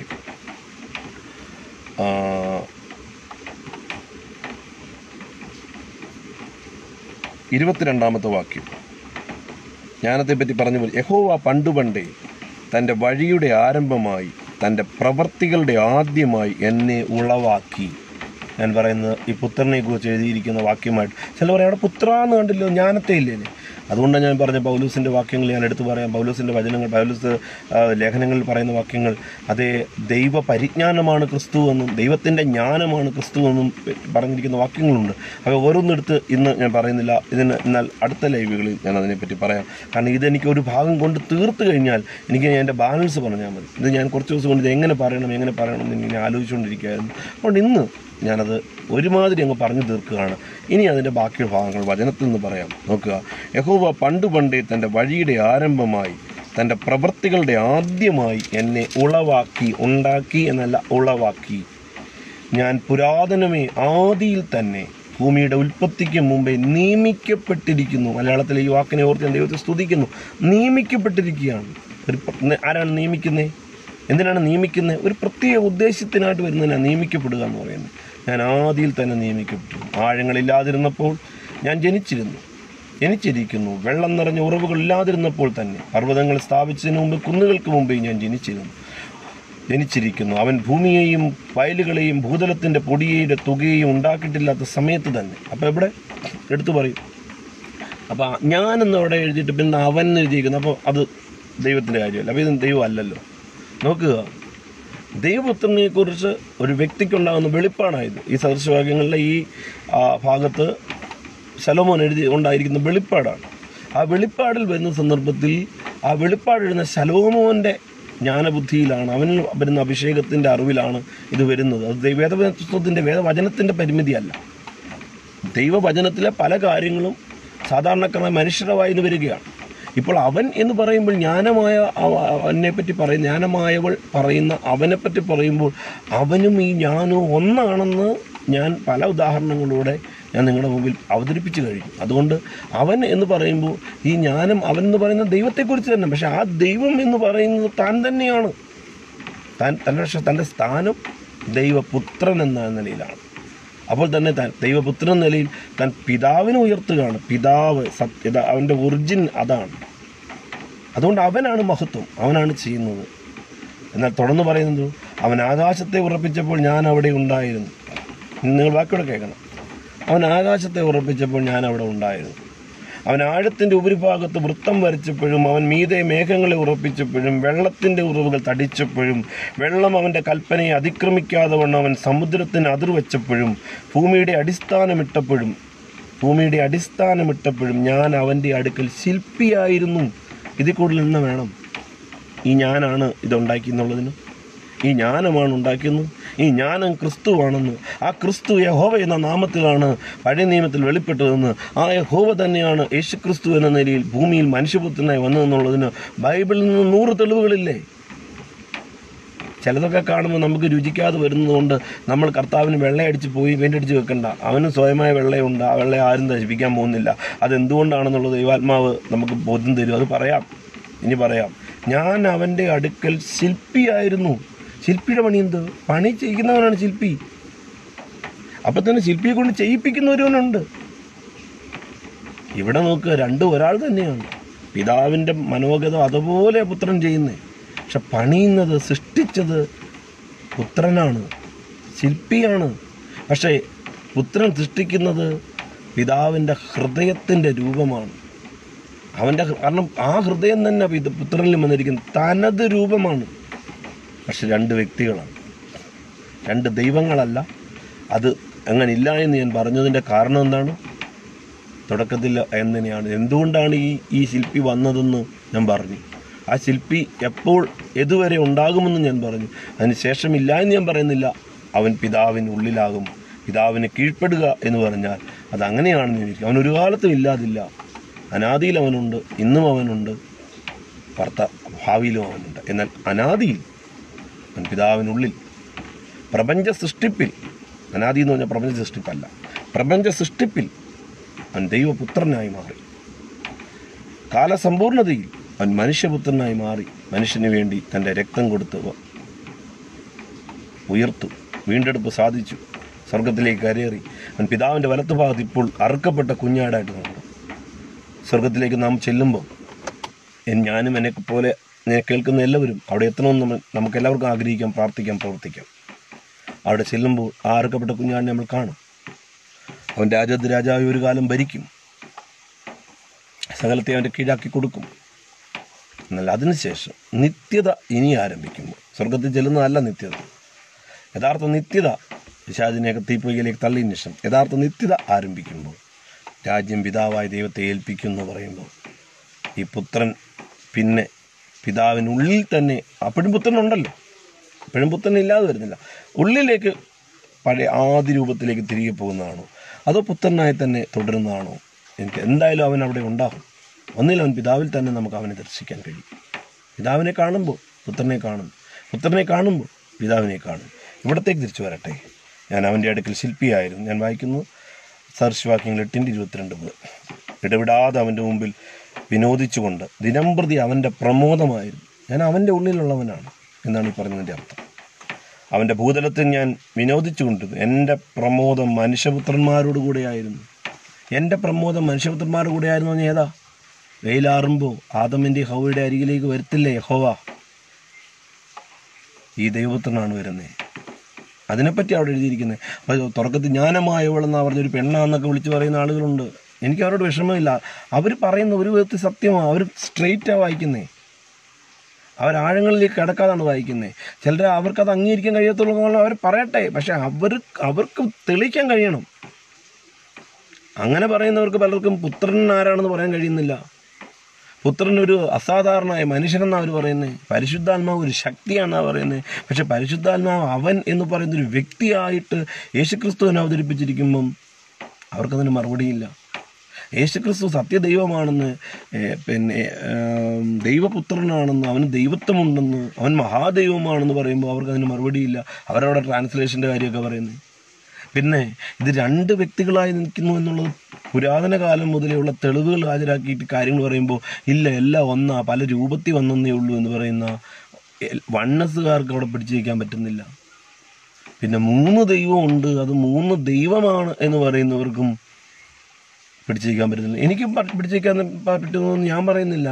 നിങ്ങളെല്ലാം ശ്രദ്ധിക്ക്, നിങ്ങളെല്ലാം കേൾക്ക്, നിങ്ങളെല്ലാം മനസ്സിലാക്കുക, എന്നിട്ട് ഏതാണ് സത്യം എന്ന് കണ്ടുപിടിക്കുക. അറിയത്തില്ലെങ്കിൽ ദൈവസന്നിധിയിൽ മുട്ടുകുത്തി പ്രാർത്ഥിക്കുക, കർത്താവ് പറഞ്ഞു തരും. ഇനി ബാക്കിയുള്ള കാര്യങ്ങൾ ഞാൻ അടുത്ത ലൈവുകളിൽ പറയാം. ഞാനിപ്പോൾ പറഞ്ഞത് ആദിയിൽ പ്രപഞ്ച സൃഷ്ടിക്ക് മുമ്പുള്ള നിത്യതയിൽ, അനാദി നിത്യതയിൽ ഏക സത്യദൈവം, ഏകൻ, അവനെപ്പോഴും ഏകൻ തന്നെ. പക്ഷേ മനുഷ്യനുള്ളതുപോലെ ദേഹം, ദേഹി, ആത്മാവ് എന്ന് പറയുന്ന പോലെ ദൈവം എന്ന് പറഞ്ഞാൽ നിത്യമായ ഒരു തേജസ്, അടുത്തുകൂടാതെ ഒരു മനുഷ്യനും അടുക്കാൻ പറ്റാത്ത, ദൂതന്മാർക്ക് നോക്കാൻ പറ്റാത്ത തേജസ്.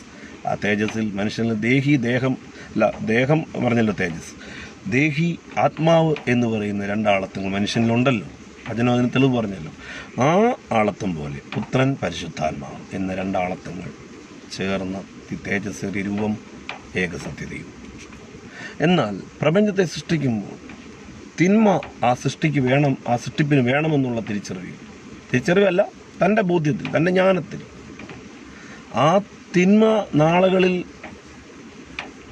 സാത്താൻ എന്ന് പറയുന്ന ലൂസിഫറിനെ സൃഷ്ടിക്കും, അല്ലെങ്കിൽ ദൂതനെ പിശാചാക്കി മാറ്റും, മനുഷ്യനെ പാപിയാക്കി മാറ്റും.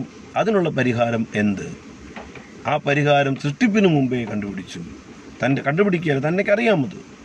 തനിക്കൊന്നും കണ്ടുപിടിക്കേണ്ട കാര്യമില്ല, തനിക്കറിയാമത്. തൻ്റെ ആത്മാംശത്തെ ഒരു വ്യക്തിയാക്കി മാറ്റി. അവൻ തന്നിൽ തന്നെ ഉള്ളവനാണ്. അപ്പോൾ ആ വ്യക്തിയാക്കുന്നതിനിടയിലും തന്നിലുള്ള അതിനൊരു സമയമില്ല. കാരണം അതേ നിലയിൽ തന്നെ വ്യക്തിയാക്കുക ഒരു സമയം പോലും അവൻ ഇല്ലാതില്ല. അവനാണ് ദൈവപുത്രൻ. ആ ദൈവപുത്രൻ്റെ ഡ്യൂട്ടി യേശുക്രിസ്തു എന്ന നിലയിൽ അവൻ ഭൂമിയിലേക്ക് വരുന്നത് വരെ യഹോവ എന്ന നിലയിൽ സാക്ഷാൽ ദൈവത്തിൻ്റെ തനി സ്വരൂപമായി നിന്നുകൊണ്ട് പ്രപഞ്ചത്തിലെ സകല കാര്യങ്ങളെ നിയന്ത്രിക്കുക. പക്ഷേ സ്ഥാനം ദൈവപുത്രനാണ്, എന്നാൽ അവൻ സാക്ഷാൽ ദൈവമാണ്. എന്നാൽ രണ്ട് വ്യക്തികളായിട്ട് കാണപ്പെടുന്നു. എന്നാൽ സത്യദൈവത്തെ ആരും കാണുന്നില്ല, കാണുന്നതെല്ലാം ഇവനെ മാത്രം. ഒരു വ്യക്തിക്കും സത്യദൈവത്തെ കാണാൻ പറ്റില്ല. പക്ഷേ രണ്ട് വ്യക്തികൾ, പക്ഷെ ഒന്ന് ദൈവപുത്രൻ, ഏക സത്യദൈവം ഒരുവൻ മാത്രം. എന്നാൽ അവന് വേണ്ടി എല്ലാം ചെയ്യുന്നത് ഇവനാണ്. അതിനുള്ള വാക്യങ്ങളെല്ലാം ഞാൻ ഇതിനോടകം വായിച്ചു. എന്നാൽ അവനെതിരെ ചില ആരോപണങ്ങളൊക്കെ രാജാക്കന്മാരുടെ കാലഘട്ടത്തിൽ പറയുമ്പോൾ ആ ദൈവം യേശുവിന് ചേരുകയല്ല എന്ന് പറയുമ്പോൾ അത് മനസ്സിലാക്കി പറഞ്ഞു കൊടുക്കാൻ കഴിയാത്തതിന് ദൈവത്തിൻ്റെ കുറ്റമല്ല അത് നിങ്ങൾ കണ്ടുപിടിക്കുക. ഞാൻ ചെയ്യണമെങ്കിൽ ഞാനത് അടുത്ത ലൈവുകളിൽ നിന്ന് പറയാം. ദൈവം ദഹിപ്പിക്കുന്ന അഗ്നി കൂടിയാണെന്നത് മറന്നുപോകുക. നമ്മളാരും ദൈവത്തെ പെയിൻ്റടിച്ച് സുന്ദരക്കുട്ടപ്പനാക്കണ്ട. ദൈവം സ്വയമായി തന്നെ സുന്ദരനാണ്. അവൻ്റെ സൗന്ദര്യത്തിന് ആരോപണങ്ങളും, കാരണം അവൻ ആദ്യം തന്നെ അറിയാമല്ലോ എന്താ ചെയ്യുന്നത്. മാത്രമല്ല എന്താണ് ചെയ്യാൻ പോകുന്നവൻ ആദ്യം തീരുമാനിച്ചിട്ടുണ്ട്. സ്വന്തം പുത്രനെ തന്നെ ഭൂമിക്ക് കൊടുക്കാൻ പോവുകയാണ്. അതിനിടെ കുറേ പേര് ചത്തോ, കുറേ പേരെ കൊന്നോ എന്നോ വിഷയമല്ല. കാരണം കൊല്ലുന്നവരെല്ലാം എങ്ങോട്ടാണ് പോകുന്നത്? അവൻ്റെ അടുത്തോട്ട് തന്നെയല്ലേ വരുന്നത്. അപ്പം കൊറോണ പിടിച്ച് ചത്താലും, വെട്ടുകൊണ്ട് ചത്താലും, യുദ്ധത്തിൽ ചത്താലും, ആക്സിഡൻറ്റിൽ ചത്താലും, ഈ മരണത്തിൻ്റെ ആ നിമിഷങ്ങളെക്കുറിച്ച് മറ്റുള്ളവരല്ലേ വേവലാതിപ്പെടുന്നേ. ആത്മാവ് അങ്ങ് ചെന്നോളും. അതെന്താണെന്ന് വെച്ചാൽ അവൻ തീരുമാനിച്ചിട്ടുണ്ട്. അത്രയും പറഞ്ഞ് ഞാൻ ആ ഭാഗത്ത് നിന്ന് ഇപ്പം പോകട്ടെ, ഞാൻ തിരിച്ചു വരാം അടുത്ത ലൈവിൽ. അപ്പോൾ മലാഖി പ്രവചനം വരെ അവൻ യഹോവ എന്ന രീതിയിൽ വെളിപ്പെടുന്നു. കാരണം പുതിയ നിയമത്തിൽ വരുമ്പോൾ യഹോവ എന്നൊരു പേരില്ല. കാരണം ആ യഹോവ മനുഷ്യപുത്രനായി ഭൂമിയിലെത്തിക്കഴിഞ്ഞു. അവസാനം പ്രപഞ്ച സൃഷ്ടിക്ക് മുമ്പ് തൻ്റെ പിതാവിൻ്റെ ഹൃദയത്തിൽ, തൻ്റെ ഹൃദയം എന്ന് പറയുന്നത് തൻ്റെ പിതാവിൻ്റെ ഹൃദയം താൻ തന്നെയാണ്. ആ ഹൃദയത്തിലുണ്ടായ തീരുമാനത്തിന് വേണ്ടി, മനുഷ്യരാശിയുടെ പ്രപഞ്ചത്തിൻ്റെ വീണ്ടെടുപ്പിന് വേണ്ടി, സർവത്തെയും ക്രിസ്തുവിൽ ഒന്നാക്കി ചേർക്കുക എന്ന് പറയുന്ന കാലസമ്പൂർണതയിലെ ആ വ്യവസ്ഥയ്ക്ക് വേണ്ടി തൻ്റെ രക്തം ഒഴുക്കി കൊടുത്തിട്ട് വിജയിച്ചവനായി പിതാവിൻ്റെ വലത്ത് ഭാഗത്ത്. ബാക്കി കാര്യങ്ങൾ പിതാവ് നടത്തിക്കൊണ്ടിരിക്കുകയാണ്. ഇപ്പോൾ പിതാവ് അക്കാര്യങ്ങളെല്ലാം ചെയ്തുകൊണ്ടിരിക്കുകയാണ്. അപ്പോൾ തന്നെ പുത്രൻ്റെ അറിവില്ലാതെയല്ല, സകലതും പുത്രൻ്റെ അറിവോടുകൂടെ അത് ചെയ്തുകൊണ്ടിരിക്കുകയാണ്. പക്ഷെ ഇപ്പോൾ അവൻ്റെ ഡ്യൂട്ടി പിതാവിൻ്റെ വലത്ത് ഭാഗത്തിരിക്കുകയാണ്. പക്ഷെ അവൻ്റെ പാദപീഠത്തിലിരിക്കുക എന്ന് പറയുന്ന 110 സംഘത്തിൻ്റെ 1-ാം വാക്യത്തിലേക്ക് വരട്ടെ. അപ്പോൾ തന്നെ അവൻ മഹാപുരോഹിതൻ്റെ റോൾ, എബ്രായ ലേഖനത്തിൽ പറയുന്ന മഹാപുരോഹിതൻ്റെ റോൾ എടുത്തുകൊണ്ട്, ആ സ്ഥാനമെടുത്തുകൊണ്ട് ഇപ്പോൾ മനുഷ്യരാശിക്ക് വേണ്ടി, അവൻ്റെ രക്തത്താൽ വീണ്ടെടുക്കപ്പെട്ടവരും വീണ്ടെടുക്കപ്പെട്ടുകൊണ്ടിരിക്കുന്ന ജനത്തിനു വേണ്ടി പിതാവിന് സന്നിധി പക്ഷപാതം ചെയ്തുകൊണ്ടിരിക്കുന്നു. ഇനി പിതാവ് അവൻ്റെ വരവിന് വേണ്ടിയുള്ള കാര്യങ്ങൾ ദിവസം തീരുമാനിച്ചിട്ടുണ്ട്. അതിനകത്ത് ഭൂമി നടക്കേണ്ട കാര്യമുണ്ട്, സഭയെ ചേർക്കുന്ന കാര്യങ്ങളുണ്ട്, അതിനുശേഷം അന്തിമമായുള്ള കാര്യങ്ങളുണ്ട്, എതിർ ക്രിസ്തുവിൻ്റെ കാലഘട്ടമുണ്ട്. എല്ലാത്തിനും നശിപ്പിച്ചതിന് ശേഷം യേശുക്രിസ്തു രാജാതിരാജാവായി വരുന്നൊരു കാലഘട്ടമുണ്ട്.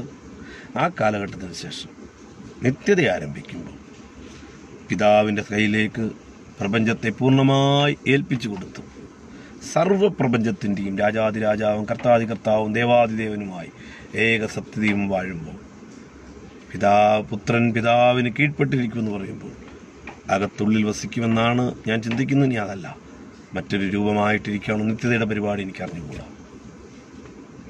ബാക്കിയുള്ള കാര്യങ്ങൾ അടുത്ത ലൈവിൽ പറയാം. അപ്പോൾ തന്നെ ഞാൻ പറയട്ടെ, പരിശുദ്ധാത്മാവ് ഈ നിത്യതയുടെ കാര്യപരിപാടിയിൽ, പ്രപഞ്ചത്തിൻ്റെ ആരംഭം മുതലുള്ള കാര്യപരിപാടി, പിതാവിനോട് ചേർന്ന് നിൽക്കുന്ന അതിൻ്റെ ഉള്ളിലെ വ്യക്തിത്വം, പുത്രനോട് ചേർന്ന് നിൽക്കുന്ന തൻ്റെ ഉള്ളിലെ വ്യക്തിത്വം, അവൻ ദൈവത്തിനായിരിക്കുമ്പോൾ അവനിലും പരിശുദ്ധാത്മാവ് അതേപോലെയുണ്ട്. പിതാവ് ദൈവമായിരിക്കുമ്പോൾ തന്നിലും പരിശുദ്ധാത്മാവ് അതുപോലെയുണ്ട്.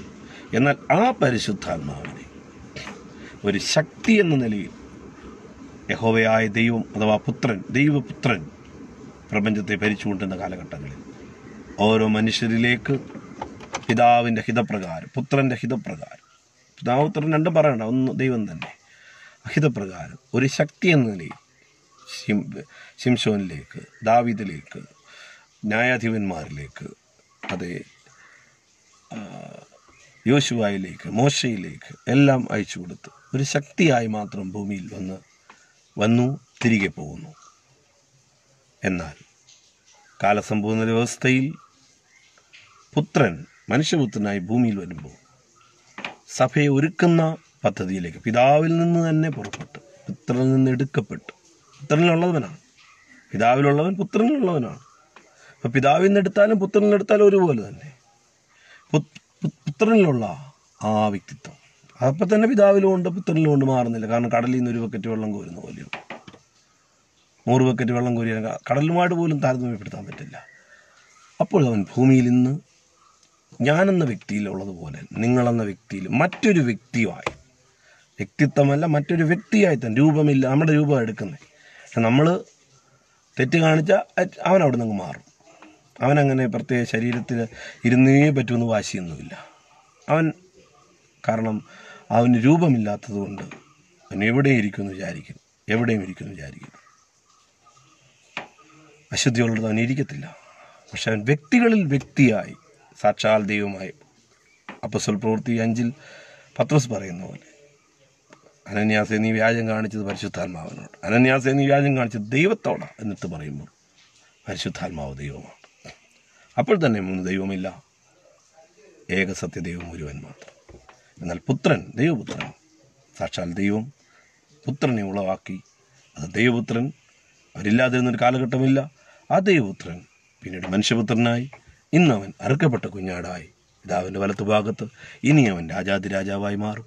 അതിനുശേഷം രാജ്യം പിതാവിനെ ഏൽപ്പിക്കും. അത് യുഗാവസാന പദ്ധതി. എനിക്കറിയാവുന്ന പോലെ കുറേ കാര്യങ്ങൾ പറഞ്ഞു. ഇനി പറഞ്ഞ വാക്യങ്ങളുടെ തെളിവിനായിട്ടുള്ള വാക്യങ്ങളുമായി അടുത്ത ലൈവിൽ വരാം. പ്രാർത്ഥിക്കുക. ചുമ്മാണ്ടെന്തെങ്കിലും വിളിച്ചു പറയാതെ, ഇന്ന ഭാഗം ഇന്നടത്ത് കാര്യങ്ങളുണ്ട് എന്ന് പറയാൻ എല്ലാം ഒന്നും എനിക്ക് ഫുള്ളടച്ച് പറയാൻ എനിക്ക് പറ്റില്ല. എനിക്ക് അത്രയ്ക്ക് ജ്ഞാനമില്ല. പക്ഷേ 3 ദൈവം ഉണ്ടെന്ന് പറയാൻ ഞാനില്ല. എന്നാൽ പിതാവ് ദൈവമാണ്, പുത്രൻ ദൈവമാണ്, പരിശുദ്ധാത്മാവ് ദൈവമാണെന്ന് ഞാൻ എടുത്തെടുത്ത് തന്നെ പറയും. എന്നാൽ ഏക സത്യദൈവം ഒരുവൻ മാത്രമേ ഉള്ളൂ എന്ന് പറഞ്ഞു. അപ്പോൾ തന്നെ 3 ദൈവം ചേർന്ന് ഒരു ദൈവമാണെന്ന് ഞാൻ പറഞ്ഞിട്ടില്ല, ഞാൻ പറയത്തുമില്ല. ഇനി ഏകസത്യദൈവം എന്ന് പറഞ്ഞാൽ പിതാവെന്ന് മാത്രമേ ഉള്ളൂ. പുത്രൻ എന്ന് പറയുന്നത് അത് മനുഷ്യനായിട്ട് വന്ന ഒരു അസാധാരണനായ യേശു ക്രിസ്തു, പരിശുദ്ധാത്മാവ് ഒരു ശക്തിയാണെന്ന് പറയുന്നത് അതിനും ഞാനില്ല. ഞാനീ പറഞ്ഞത് ദൈവവചനത്തോട് ചേർന്ന് നിൽക്കുന്നു ഞാൻ വിശ്വസിക്കുന്നു. അതല്ല എങ്കിൽ ആ ഭാഗങ്ങൾ ചൂണ്ടിക്കാണിക്കുക. ഞാൻ പിന്നെയും പ്രാർത്ഥിക്കാം. ദൈവം തരുന്ന പരിജ്ഞാനത്തോടെ മുന്നോട്ട് പോവുക. ഇതൊന്നും നിങ്ങൾ സ്വീകരിക്കേണ്ട കേട്ടോ. ജസ്റ്റ് ഒന്ന് കേൾക്കുക, കേട്ടിട്ട് നിങ്ങൾ പ്രാർത്ഥിക്കുക. ദൈവം നിങ്ങളെ സഹായിക്കട്ടെ. എനിക്ക് വേണ്ടിയും പ്രാർത്ഥിക്കുക.